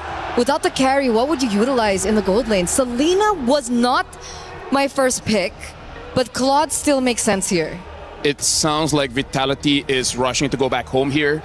Selena can just make the farm so fast, get Herrera moving, and then Geltek, they don't have a lot of HP. It's just the Esmeralda, even the Matilda, right? If she gets the Flash of the Oasis, sure, she's kind of tanky. But before that, I gotta say, both teams here, they're on the same page. High octane draft, we win fast, we lose fast. So, Barats? I think Barats is the choice. I can see a Balman. Barats if they go has crazy, anti-CC, right? Yes. So that's, I think, maybe one of the key factors that they're thinking about, because if they do go for tank jungle, they really need to work around these neutral objectives. But the choice is Balman, and Balman is highly sensitive to crowd control, which Team Vitality has a lot of. Win fast, lose fast. We'll see how it goes. Vitality also has a lot of wins, Eterna. So will they get another one? They're tied up 1-1, but Geltek Cyber Team refusing to bow the knee. They do not want to give up this match, and they are going to fight back. But the question is, who will be the first one on match point? It's a best of 5, and whoever wins will be up 2-1. It's Team Vitality once again going toe-to-toe with Geltek Cyber Team. Let's get Map 3 started with Regina and Gideon. We've seen two sides of the story. One where Geltek might overcome the defending champions, or of course Team Vitality holding on to the trophy all the way to the end. Only one spot in the grand finals to fill as we jump into the land of dawn. The match score is 1-1. And we will be witnessing another Selena game from Cine to top off this draft that Vitality has decided to field, which I think came as a bit of surprise for both of us and even the panel, as they've decided to go for this instead of any other source of burst and or even shred. And I love the fact that they decided, you know what, the best way to deal with it from the side of GCT, we're just going to beat you up in lane. Yeah. We've got a lot of pressure on every single one of these lanes if they play it well. I think EXP is probably the biggest sandbag, but mid lane is a decent amount of control. Yep, as we're seeing right now, where they do try and attempt to at least contest with a little Wanderer, but an Abyssal Arrow landing on Kuejo. The damage from Cine, the Rupture, and Lethal Ignition are starting to pay dividends, at least for now in the early game. Yeah, they got to make sure they time those concussive blasts. And more importantly, if they happen to, you know, snag him with an arrow, catch him with a fatal lance, even a simple stun, really, that's when you can follow it out with the Selena. So I'm looking at not just the Atlas, but I'm also looking at Vival and Fumienko, if they could set things up for City too. Well, I think Geltek are very careful of those potential setups. I see multiple Purifies being picked up again. You're probably forced to, considering the amount of crowd control, which was also highlighted previously, that could be detrimental for even the Balmond of KOA. And how they are actually going to create an opening for this is something we're yet to see, because it's mostly been skirmishes in the mid lane just for now. Yep, 10 seconds left on the clock before we do see the very first turtle of this game, and immediately what's blaring alarms is, where's the level 4s? Again, the waves are about to crash, but this is the most important side for important level gap for either side. They want to hit level 4 and immediately start taking first positions. Yeah, for the Selena, maybe you could argue that even if she doesn't, but at the same time, you do feel that it does slow down a bit when you have a Selena with the amount of wave clear that she can only provide. Chell, though, will get to clear this out before eventually resetting, but the turtle goes over to Vitality and a setup from Fumienko. Cine landing another arrow as well. KOA has to get away, but she could not. Not even the lethal counter could save her. Kuejo being chased even under the turret, and that's a win for Vitality. Now, despite having some really good winning lanes here, Luan should technically be okay, but a double kill already achieved is not looking great. Vitality taking a 1.1k lead. We now look down towards that top side, and they're immediately taking away the gold. Libon will try her absolute best to try and stop the bleeding, but now you see it very clearly that, hey, this Alice, it's going to be a really big problem. They have no way to actually stop the engagement. They just have to dodge it. Because they also have so many ways to start it. Like, anyone from Vitality at this point, I feel, could just be confident enough to go in and catch GCT by surprise, which helps a lot in how the arrows eventually land, because the things get just so messy, similar to what we're seeing right now down bottom, but Tokyo at least will be safe from that. They're probably going to re-gank it at some point, right? Go for the recall for Vivian and then look to make it happen once again. Try to steal this camp away, but now really punishing KOA. Seriously, Fumienko all alone. Might just go for the solo kill. A bit of help there from Vival, but majority of the work was done there by Fumienko all alone. Now it's a potential punish that GCT are looking for, and Kuejo will get the job done. Oh, a little frustrating, of course, but it's still worth taking out the enemy jungler. KOA is currently still level 4 to Vival's level 7. 3-level difference, and stealing away camps in front of their face. He's been doing this since game 2. Game 2, a lot of resources denied from KOA, and that still holds true for game number 3. Only difference is probably you get a bit more help from Fumienko as well. She's been always in the face of KOA on this Balmond. She's not afraid even if KOA is on this hero. Yeah, I'm a little shocked as well, but At this point of time, we're just going to have to wait and see, right? Mid-game is when we're expecting GCT to really start picking up the pace, especially since Tokyo has yet to get that first item down. And once that first item is down, it's only ramping upwards. Purify out early.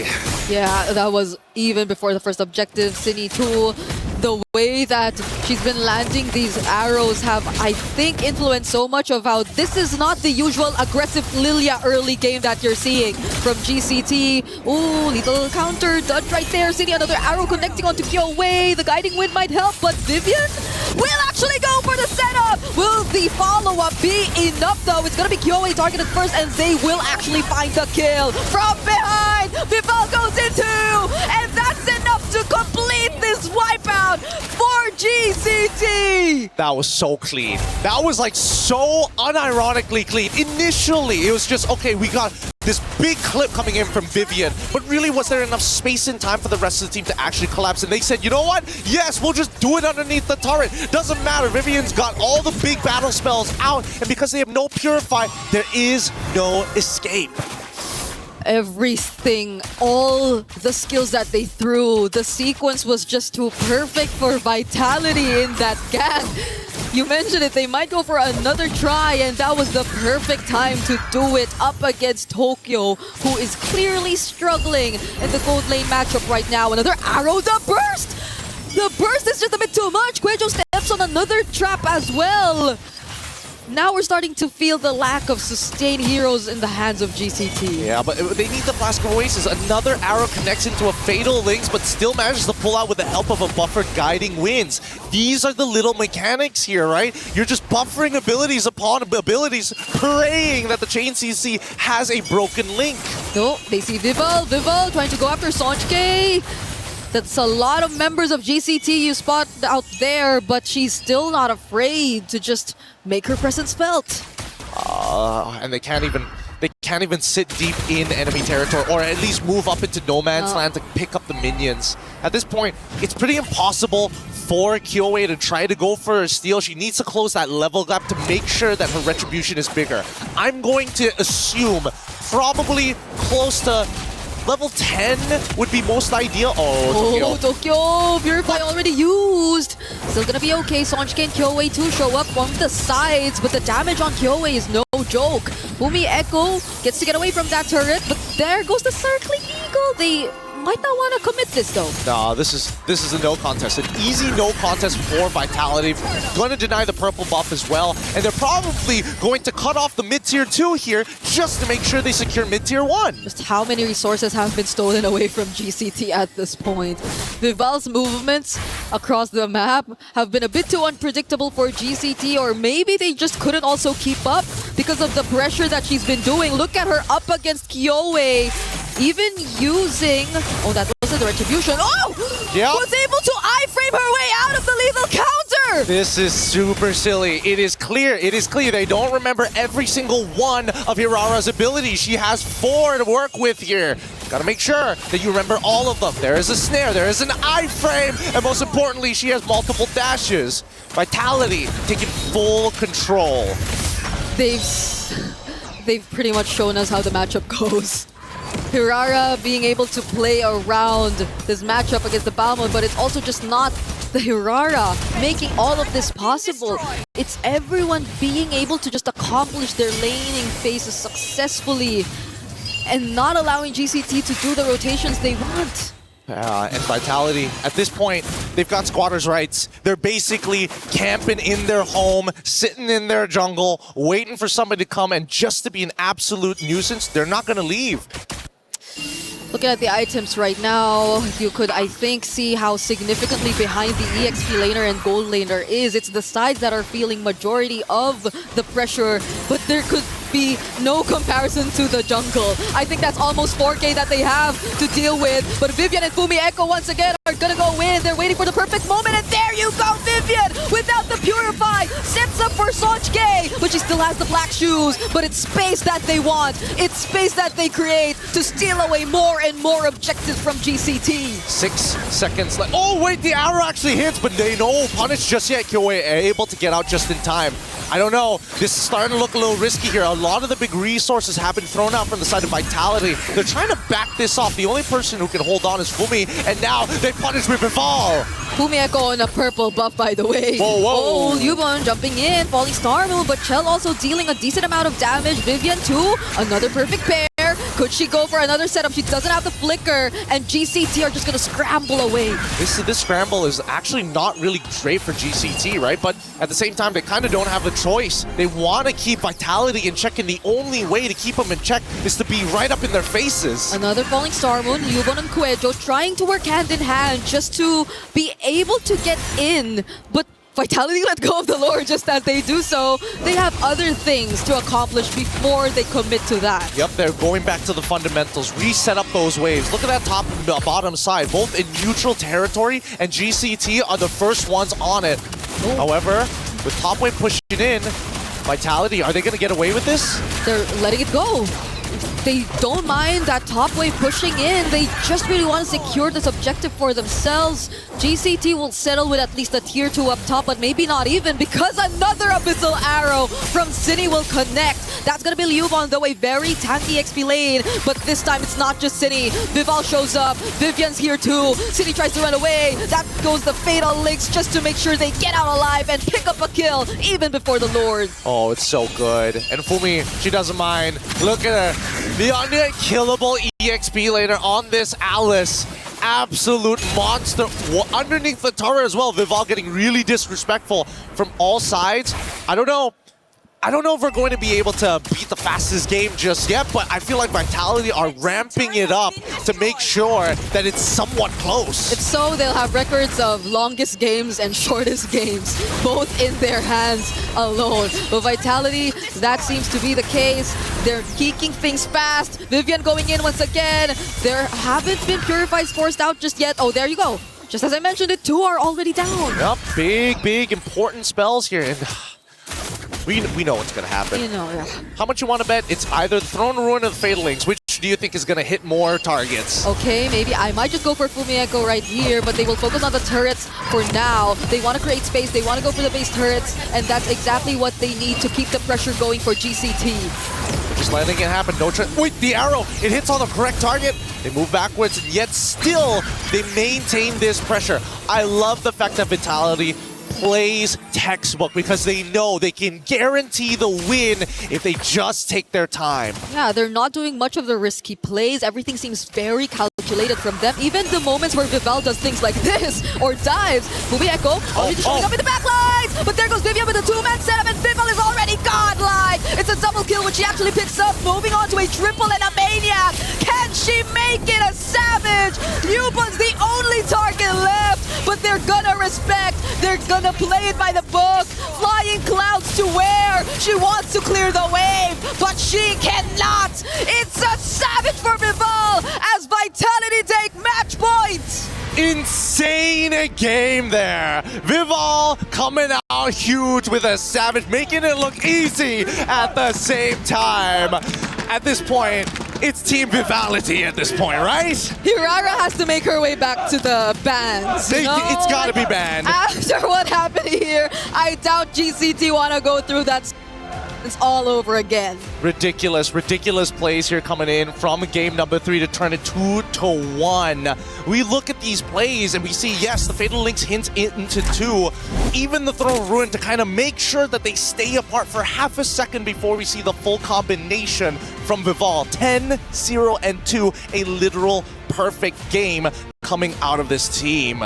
Oh my goodness, Liubon too. I think she desperately wanted to just utilize the flying clouds to clear whatever she could, but that was just not one wave, that was a lot. As I think it's about time we break down this game and throw it over to our panel after these messages.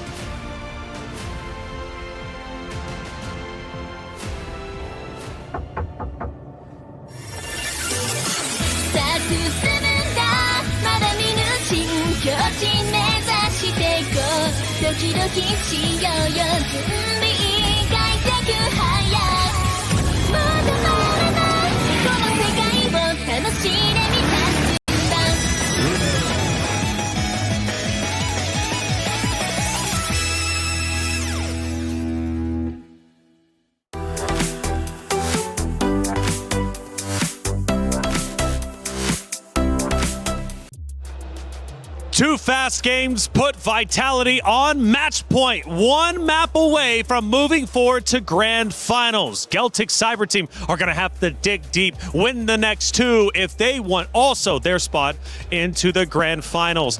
That map was another quick one, and it ends in a savage. Yeah, honestly, that was amazing. But here's the thing. You were asking about Vival. When are you going to use the assassin? And now we got to go back to Kyoe. Why does she keep using tanks? That's a question. That's a question because Game 2, Game 3, it was so clean, so fast by Team Vitality, and the main difference maker was Vival being able to pick up the assassin. So well, that's who will we everybody be keeps seeing screaming. an assassin v assassin next time? We need that, don't we? I think we need more assassins in our life. Spice things up for sure. Vival is getting all the attention out here in the crowd for sure. Let's take a look at our first action. It's towards the tail end. This is where things really start to fall apart for Geltek Cyber Team. And man, it is tough to watch at times. Or excuse me, we go back to the beginning, and this is going to be one of those fights now where Vitality truly starts to gain a foothold in the match. Allow me to rant just a little bit, right? Because here's the thing, Kyoe, she is moving away from her character. But here's the thing, what is character? Well, philosophers have said that character is defined by habits. What's habits is the thoughts and the activities that you do daily. And here's the thing, when you start to break character, when you move away from your natural routine, you will start to act without passion as well as perform or behave outside of your rational mind. So going from a damage dealer to a tank, we can definitely see Kyoe is not moving as she is supposed to do. That, and also she wasn't set up for success, right? If she was on maybe a different kind of tank that like a Barrett has anti-CC, maybe it could have been different. But we already did mention in the drafts it would be either the Balman or the Barats. But the fact that they chose the Balman is so susceptible to CC, and you could even see her in that particular clip being taken out by a trap. Let's go a little bit deeper into the match and look at around the 10-minute or so mark. And we have one of these incredible fights that ends up unfolding.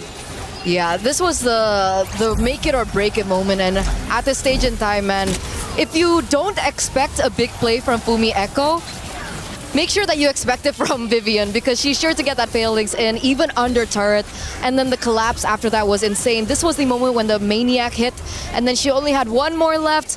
Leobon had no choice because she really needs to clear the minions, but she then technically gave it to Hirara, gave it to Viva on a silver platter, and that is one of the first savages that we've seen so far here at MWI. Yeah. Honestly, looking at that play, I really want to make sure, because right now is match point. Geltek Cyber Team, we've seen teams going back to comfort, and honestly, it hasn't worked out. But I feel like for them, they really have to, because here's the thing, Kyoe, you're not a meta player, right? You always play things that's outside of the meta, but it's something that you've practiced non-stop.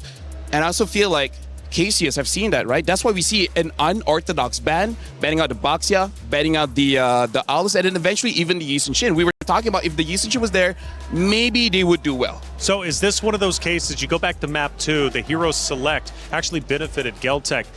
Did it benefit them this time around, or was it once again one of those factors of mechanics? No. Game 1, Game 2, it felt like Geltek still had a chance, an opportunity, because it looked like Team Vitality wasn't winning on the drafts per se. But in game number 3, Cassius really set the team up for success, right? Winning lanes, they were able to facilitate that as well. I feel like going up against the very best, it comes back down again to the drafts. Taking a look at Vitality's dugout, they're in there, and you notice not a lot of really talking going on, strategizing, and I think because they're in their flow state, they just feel comfortable. They know they're in control, right? This would be a much different story if they had lost. They'd been down 2-1. I'm sure they would have been huddling up, but right now, nice and relaxed, calm LaFell, they look good. This also shows that they have one thing in mind and they don't want to disrupt it, right? Because right now I feel like Cassius is having checkmate after checkmate when it comes to the bans. So I feel like the entire team, they're on the same page. Make sure Kyoe doesn't play. Step number 1. Step number 2, make sure that Fumi Echo gets out of lane. Step number 3, win. Well, the club championship update is well underway. From what I'm hearing, Trev is traveling. He's over on stage 3. What's going down over there? With the semi-final action well underway in MWI over at the Allianz Vault, I've managed to slip away, meet up with Chris at the Lenovo Legion Gauntlet, and he's going to update us on everything Dota at the moment. Yeah, and you come at the right time, actually. When we're talking Club Championship, this is a big moment for week number 2. Falcons Key being crushed right this second. I literally, Slacks is right behind us getting this done. That is a massive, massive result up against the team they've gone up against with VG. But for them, Falcons only getting 200 points. They topped their group. They only come in with 200 points. It has been a miserable start for Falcons on this side of the arena. Yeah, absolutely. And the same over at the Allianz Vault as well. Falcons, both teams dropped out in the quarterfinals too. So it's left down to Vitality playing off in their semi-final now. Faced a bit more pressure than they thought. And Na'Vi straight through to the grand finals as well. So that's another grand final appearance for Na'Vi over at the Allianz Vault and MWI. Stay tuned. More Club Championship action soon. There. For every click, every clutch, every respawn. We were there for the years of grind, and we're here. Now, the proud founding partner of EWC, powering the biggest event in gaming, shoulder to shoulder with the world's best, making history. Greatness deserves a stage. Lenovo Legion, reach your impossible.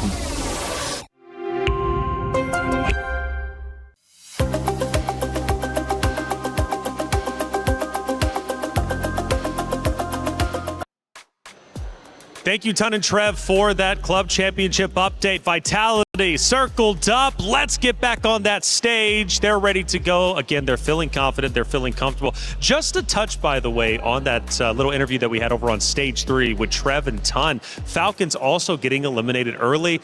Obviously, making it here for MWI was a big deal to the knockout stage, but they only get, like, I think a collective total of 200, 400 points. So eliminated early on stage 3. They're having a tough run. The Club Championship race is looking tough for them, at least for the first 2 weeks. But for Na'Vi, it is all guns ablaze. They're already in first place. And on top of that, in the Club Championship race, and on top of that, they just secured a spot into the grand final. So Na'Vi looking like one of the strongest orgs out there early on in just week 2 for the Club Championship. Now, back to reality, where we currently are. Team Vitality versus Geltek Cyber Team.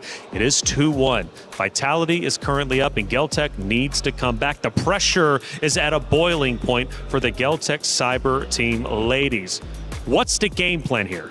I'm gonna go for Occam's Razor again. Do what's obvious, and I feel like in the first 3 pick, get KOA's hero. If not, it's just gonna get banned out, and then you're gonna be scratching your heads again, and then afterwards, you're like, well, I guess we lose, because game number 1, Vival got the Fredrin, not a great jungler, lost. And then game number 2 as well as 3, KOA got the Boxia as well as the Bellman, not really that great, and then lost. There seems to be a pattern, break that pattern. So what's the hero select for KOA? What is the win condition for Geltek Cyber Team? I feel like there's plenty. When we're talking about KOA, she has so many unique picks under her belt, but obviously we're thinking about the assassins. She's picked up the Benedetta in the past, that's out meta. Fanny is something that should still find some success, but we haven't seen either. Lancelot, the Lings of the world. KOA is a highly mechanical player. That's the reason she was given the term Ice Queen yeah. in the first place, right? Everyone was really stunned with her exceptional gameplay. I would say top 3 in the league right now when it comes down to junglers. So give her a draft that allows her to perform at that level. I gotta say, even in 2024, one of the times she got a title Ice Queen, when she was willing to pick up a Julian when Julian was really not in the meta, and she still did well with it. Right now, we are jumping in the draft here. Geltek Cyber Team is gonna be first pick, blue side, Vitality, second pick, red side. We're playing Expanding Rivers, so this is gonna be a great opportunity for the teams to have very strong side leaders. And now, banning out the Gwyn, banning out the Atlas for Geltek Cyber Team, for Vitality, banning out the Harara, banning out the Marcel, and now an Esmeralda gets banned up as well. So Geltek, based on what's happening in MWI, good early picks are that Bellaric, that Carry, Harara has been banned out now. In terms of the junglers, I don't know. Actually, now I've noticed it, we also didn't see much Freya, which I feel a bit weird for, but hey, c'est la vie. It really depends on the team, I feel. Like some teams favor the Freya a little bit more than others, and in this particular matchup, we don't really see too much of Freya, but obviously still keep your eyes out for that. Geltek here, if they do want to set up for a assassin in the jungle, maybe pick up something that usually counters it. Like the Moskov is still open. That's something that they can go for in the early phase of the drafts. With the Paquito also banned out, it's opening up that possibility even more. Yeah, honestly, when you're playing Expanding Rivers, I feel like this is one of those maps, if you want to play double fighters, it's actually quite viable. But that does mean you have to pick up an early either Kimi, Yusun Shin, or a Freya. Because I feel like Freya also enables quite a few double fighter matchups. You want to go Freya Owlus for Geltek? You know, fall back to the Owlus. I know it's not an assassin, but it is one of her priority heroes. If they want to go for an Owlus, they're going to pick up something like a carry. Because Owlus can deal with the front line-ish, but not really. He's kind of there more of a distraction rather than a true finisher. So I respect the carry pick and still opening up the possibility of, honestly, any picks on the jungle. Okay. I think they're going to leave the gold lane matchup for later. They can do it on red 3.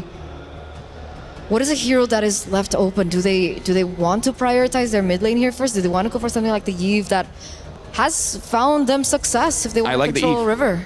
I'm with Leo, honestly, where Leo said Eve is probably the strongest mid laner right now, and I do agree. Very tanky, a lot of damage, a lot of range. They pick up the Belloc first, as well as the Claude here. So this is very interesting. Not saying it's bad, but it is a losing matchup against the carry. So why do they pick up the Claude early? What are they hiding? That's why I thought it would be red 3, because when it comes down to matchups, in the, well, I would say, yeah, early game, like 1 to 3, carry definitely dominates the lane, but Claude, in the longer scheme of things, especially when he already has his ult, it can still favor the Claude in moments like that. So are they waiting for the mid matchup first in order for them to choose? Like, are they choosing between the Lilia and the Yve? Or maybe they found success on the Selena earlier on. It turns out the Selena is one of Cini's power picks. Maybe they want to see if there's an opportunity to pick that up again. Well, Geltek has an opportunity to pick up a jungler right now, and they do. They pick up the Owlus as well as the Lapu Lapu. Good news, bad news. Good news, they get strong picks. Bad news, they're showing their hand. There's no deception in this kind of draft. So now, Cassius should not fumble the ball here. They know the matchups. They don't know mid, but who cares? Cini's pretty good. What's the counter to the Owlus? Do they want to go for something like assassin heavy? But I feel like the window becomes very limited because the Owlus gets strong very quickly in the mid game. Honestly, Baxia wouldn't be a bad pick here. You want to go Baxia? Because you already have the Beleric. The Beleric can change CC a little bit for the Owlus, especially if you wait for Owlus to use the first skill. And then the Baxia is there just to reduce the healing from Owlus as well as Lapu. Because so far, Vitality has won early just because they keep winning those trades. Baxia is a trade winner. But for now, they do pick up the Eve. So I feel like Vitality, they're keeping their options open. Because Baxia is one answer. The other answer is if you want to be fast, you can pick up something like a Suyo. Hasn't done well here. And honestly, going up against Carry, Lapu, and Owlus, I'm actually quite okay to pick up a Ling. I feel like this is one of those games, you're looking at this matchup, Ling doesn't get punished that hard. Yeah, there's no lockdown potential so far, right? With the Lapu Lapu being picked and the carry. That's why I thought that maybe they want to prioritize something like the Moskov. But obviously, they chose the carry to set up for their own Owlus pick. I want something a little crazier though, you know? I want something like maybe an X-Borg jungle. Again, it's still something that I really do enjoy seeing in this current meta. Or maybe even something crazier like the Assassins of the world. But obviously, they are trying to set up for it. You do see the Kaja being banned out, so they are opening up more options for Viva. Oh, okay, well, there he goes. Yeah, because Geltek see this coming. They don't have crowd control, right? At most, they have slows. And Lapu's stun, it's very predictable. Sure, Eve might have difficulty avoiding it, same as Beleric, but a very fast assassin. Honestly, I'm looking at the draft even more. There's a lot of assassins that can really do well here, even the Hayabusa. So Geltek, I don't think they will have enough bans to really shut down Vival, and that's kind of scary. Vival has a lot of heroes. Even though we've only seen her on a few picks this time around here at MWI, which were mostly tanks to begin with, she has a lot that she can utilize. So I want to see them really like pin down on it. I mean, the Suyo is still definitely an option because... Wait, no, I'm seeing an Akai.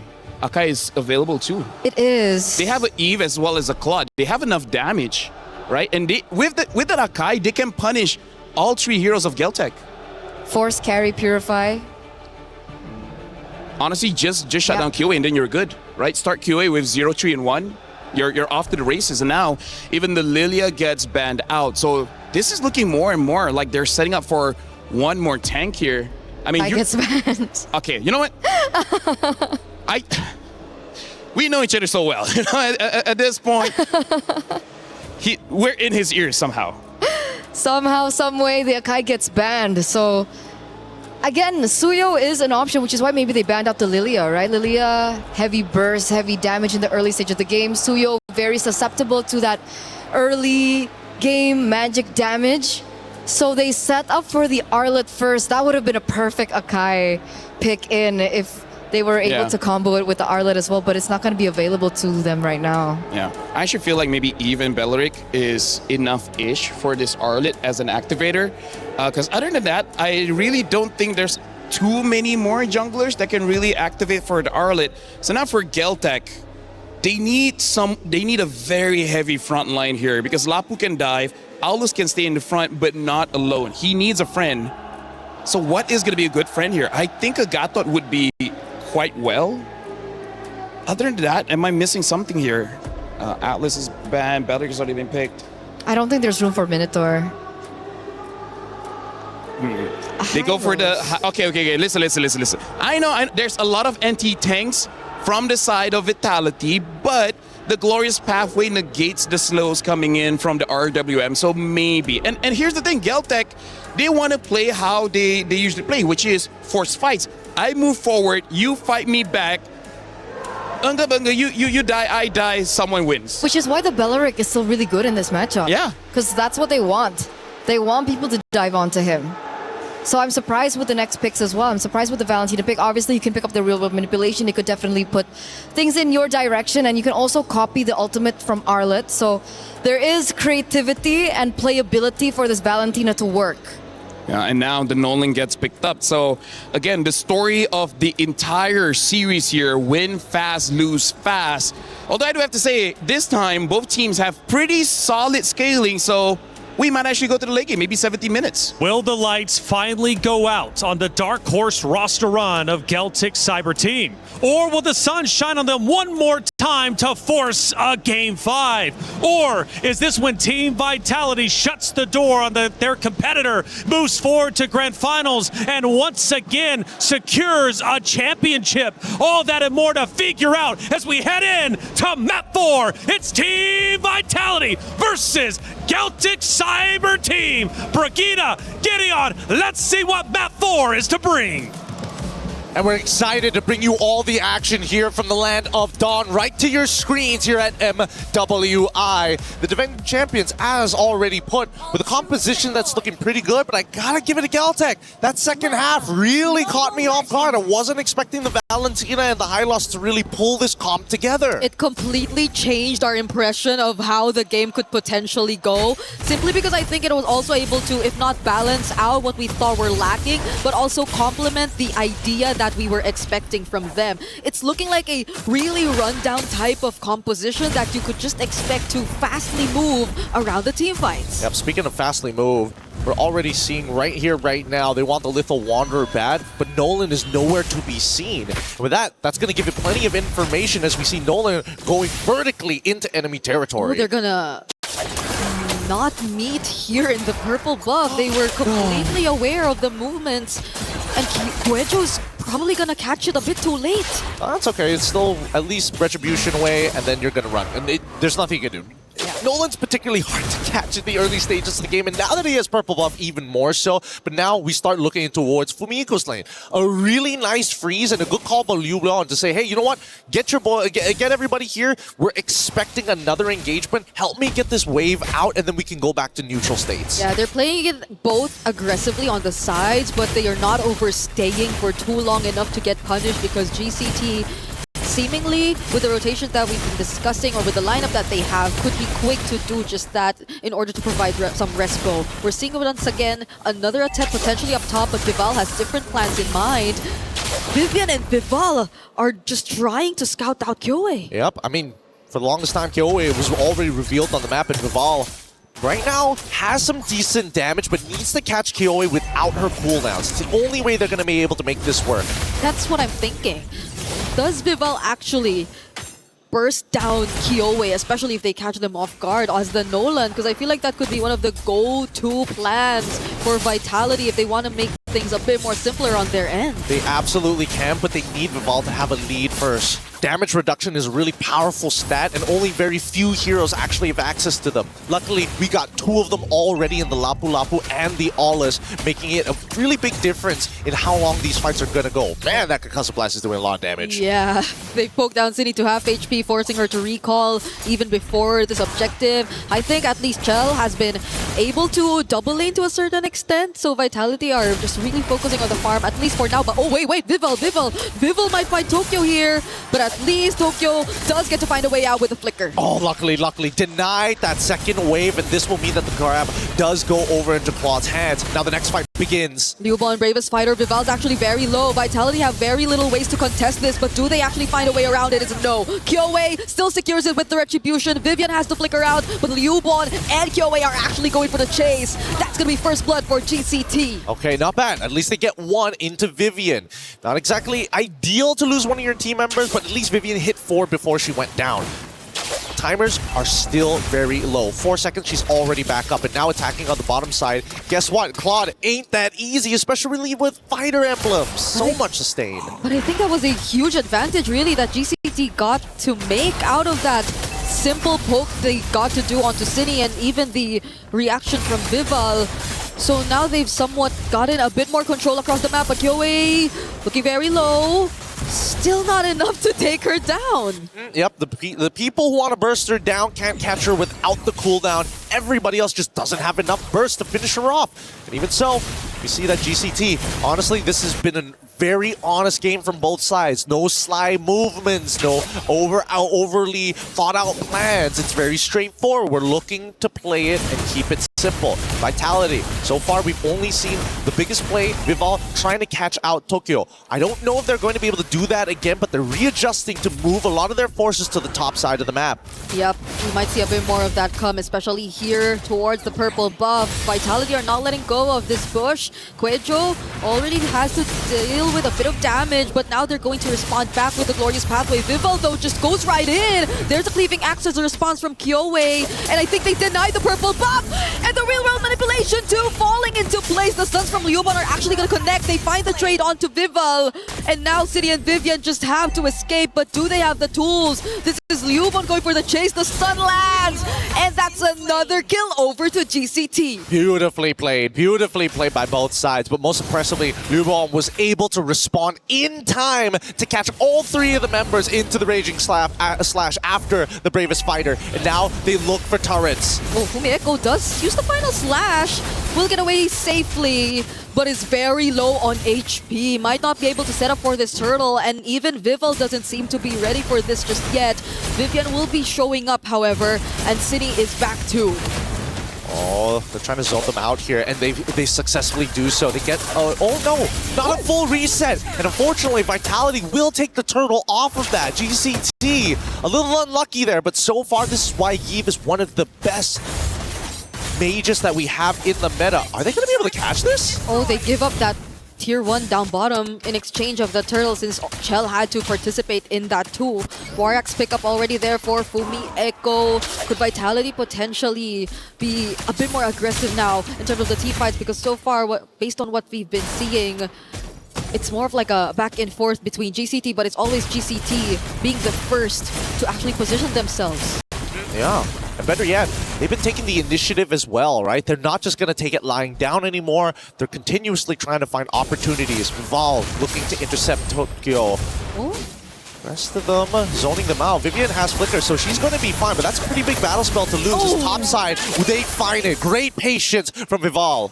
Vivian did burn the flicker there, but I think her passing through that route eventually allowed Vitality to get away safely too, but that was a much more favorable trade for them. They definitely got a kill and turret up top, which probably could hand back the lead towards Vitality this time, but Wrath of Dryad already forced out of Vivian! Fracture coming in from Vival, and now they just focus on Kiowe!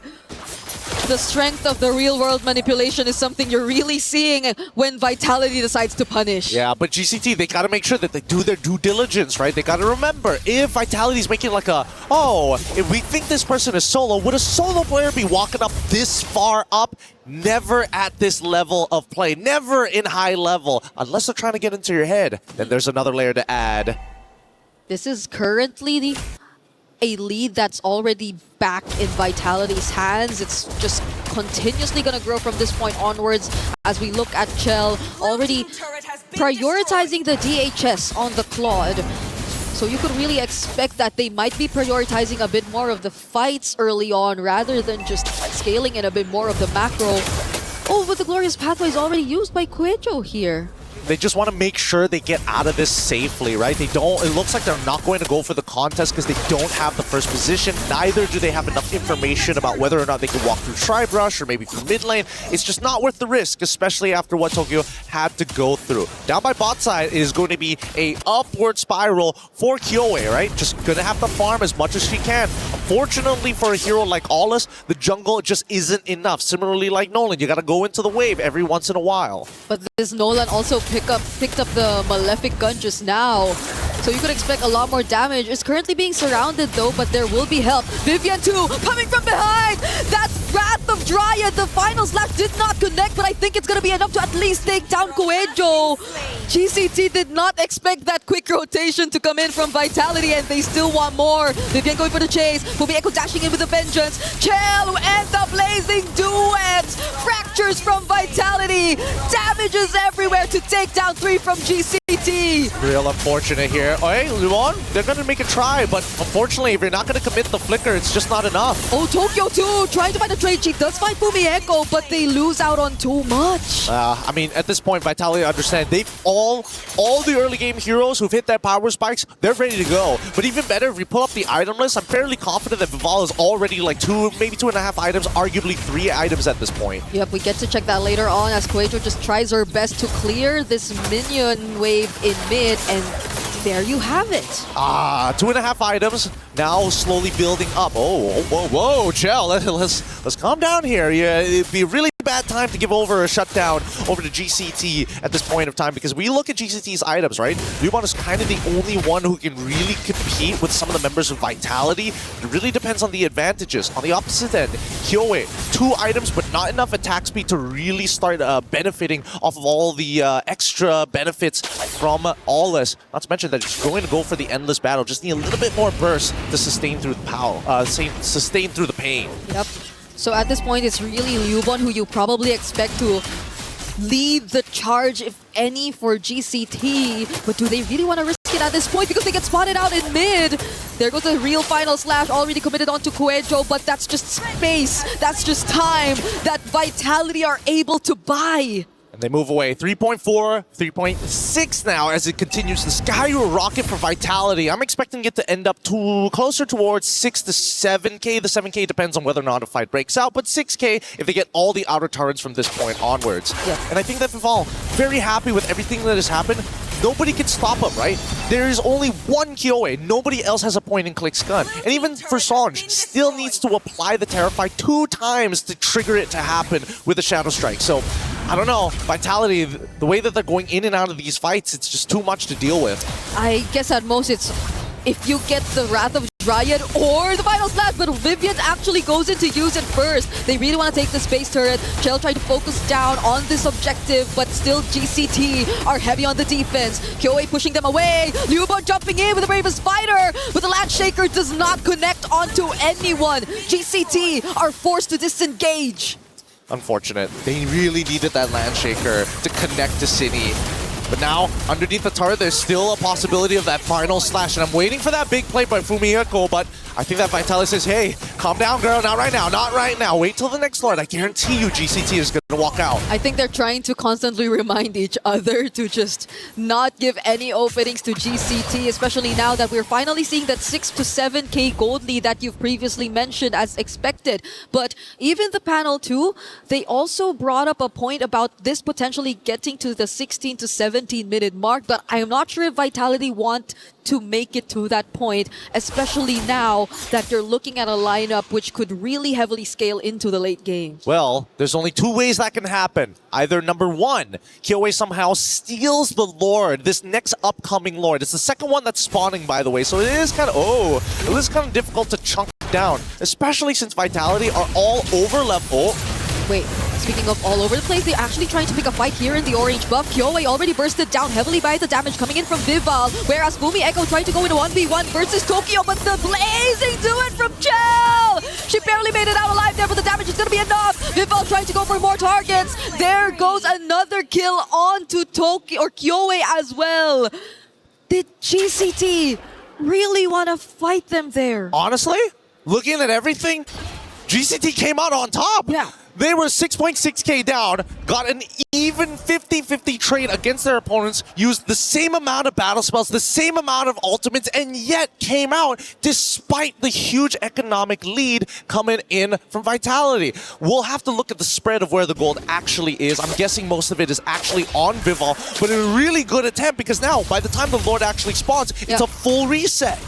Come to think of it, it's actually surprising that Vitality seem to have used, if not all, most of their resources just to get those kills against GCT. Even the entries from Chell with the Blazing Duet felt like it took a bit too long before we could actually feel majority of the damage to come through.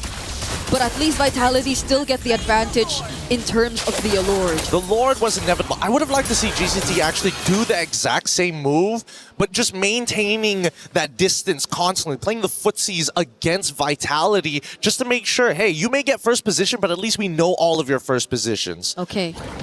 I think somehow the damage is a bit more expected to come through, that the Lightning Truncheon already locked in for Sonj. And Tokyo's already completed the Trinity as well for this carry. But I think the question remains, what does Sonj actually pick up for the IMU to really make sure that they get at least an advantage against Vitality in terms of the counter-engage? Is it really the Wrath of Dryad that they could really make the most out of, or could it be the final slash? I don't know. I'm thinking RWM? I think it has to be the RWM. There's just nothing else like it, especially when you have a glorious pathway on your side. At least you can slow them down, but here comes the next upcoming fight. I don't know if Vitality want to commit to this right now, because they still have that second wave, but now, look at Vival, literally playing with her food. Keep in mind that a majority of that 9k lead is because of Vival. Oh, that's spicy. Liubon trying to take on this 1v1, but there's also a separate team fight happening in mid. Kuecho right under the real world manipulation as Liubon goes down in the hands of Vival. And that's exactly what we were asking. This is such a brave decision to come in from Liubon, but at least they get to defend the base. This is disgusting. Disgusting stuff coming out from Vival right now. And the rest of the team is working like a well-oiled machine, denying space, making sure that nothing feels safe. It feels like GCT, every time they open up a bush, it's a minefield out there. Yeah, who do you actually send to do that? It's mostly supposed to be Kuecho, right? Already having to pick up the immortality as well, but even then the burst damage might be a bit too much to handle. The final slash gets touched somehow here by KOA, but even as she just tried to clear, you could see how difficult she had to how the difficulty she had to deal with in terms of surviving the damage from Vitality. Yeah, but now Vitality, they crack their knuckles, they sit back. We got the 9k lead, guys. The next Lord is where we must end it. First, we need to make sure that GCT doesn't get to the 42k mark comfortably, right? They're going to eventually hit it. There's no going around that, but we can make their life a living hell. No one's aware that Vival's there in that bush too. GCT have seemed to understand that they might need to group together a bit more, and there have been some movements down bottom, but they just can't confidently push further. They have barely little idea of where Vitality are currently positioned at the map. Oh my goodness. After looking at the damage dealt and damage taken, it's kind of difficult to argue that GCT doesn't have enough damage, but the truth is they just don't have enough items. They don't have enough gold. And finally, the Malefic Roar is out for Kyoe. Oh, Kumieko going in, tries to dive, goes for Sonjke. Sonjke steals away the final slash, but they're still yet to go for the counter engage. Just chill and FIFA from the back! They make sure that this is gonna be a clean wipeout! Immortality pop for Kuejo. She's the only one left alongside Liuba, but it's a Maniac and it's a potential Savage once again! Vival takes 2 Savages in this series as they walk their way to the Grand Finals potentially! Oh my goodness. What a game this was. From not only outplays, we finally come to the outclass. The title defenders are here and are wanting to stay. Welcome to the Grand Finals. We missed you here. The MWI champions of 2024.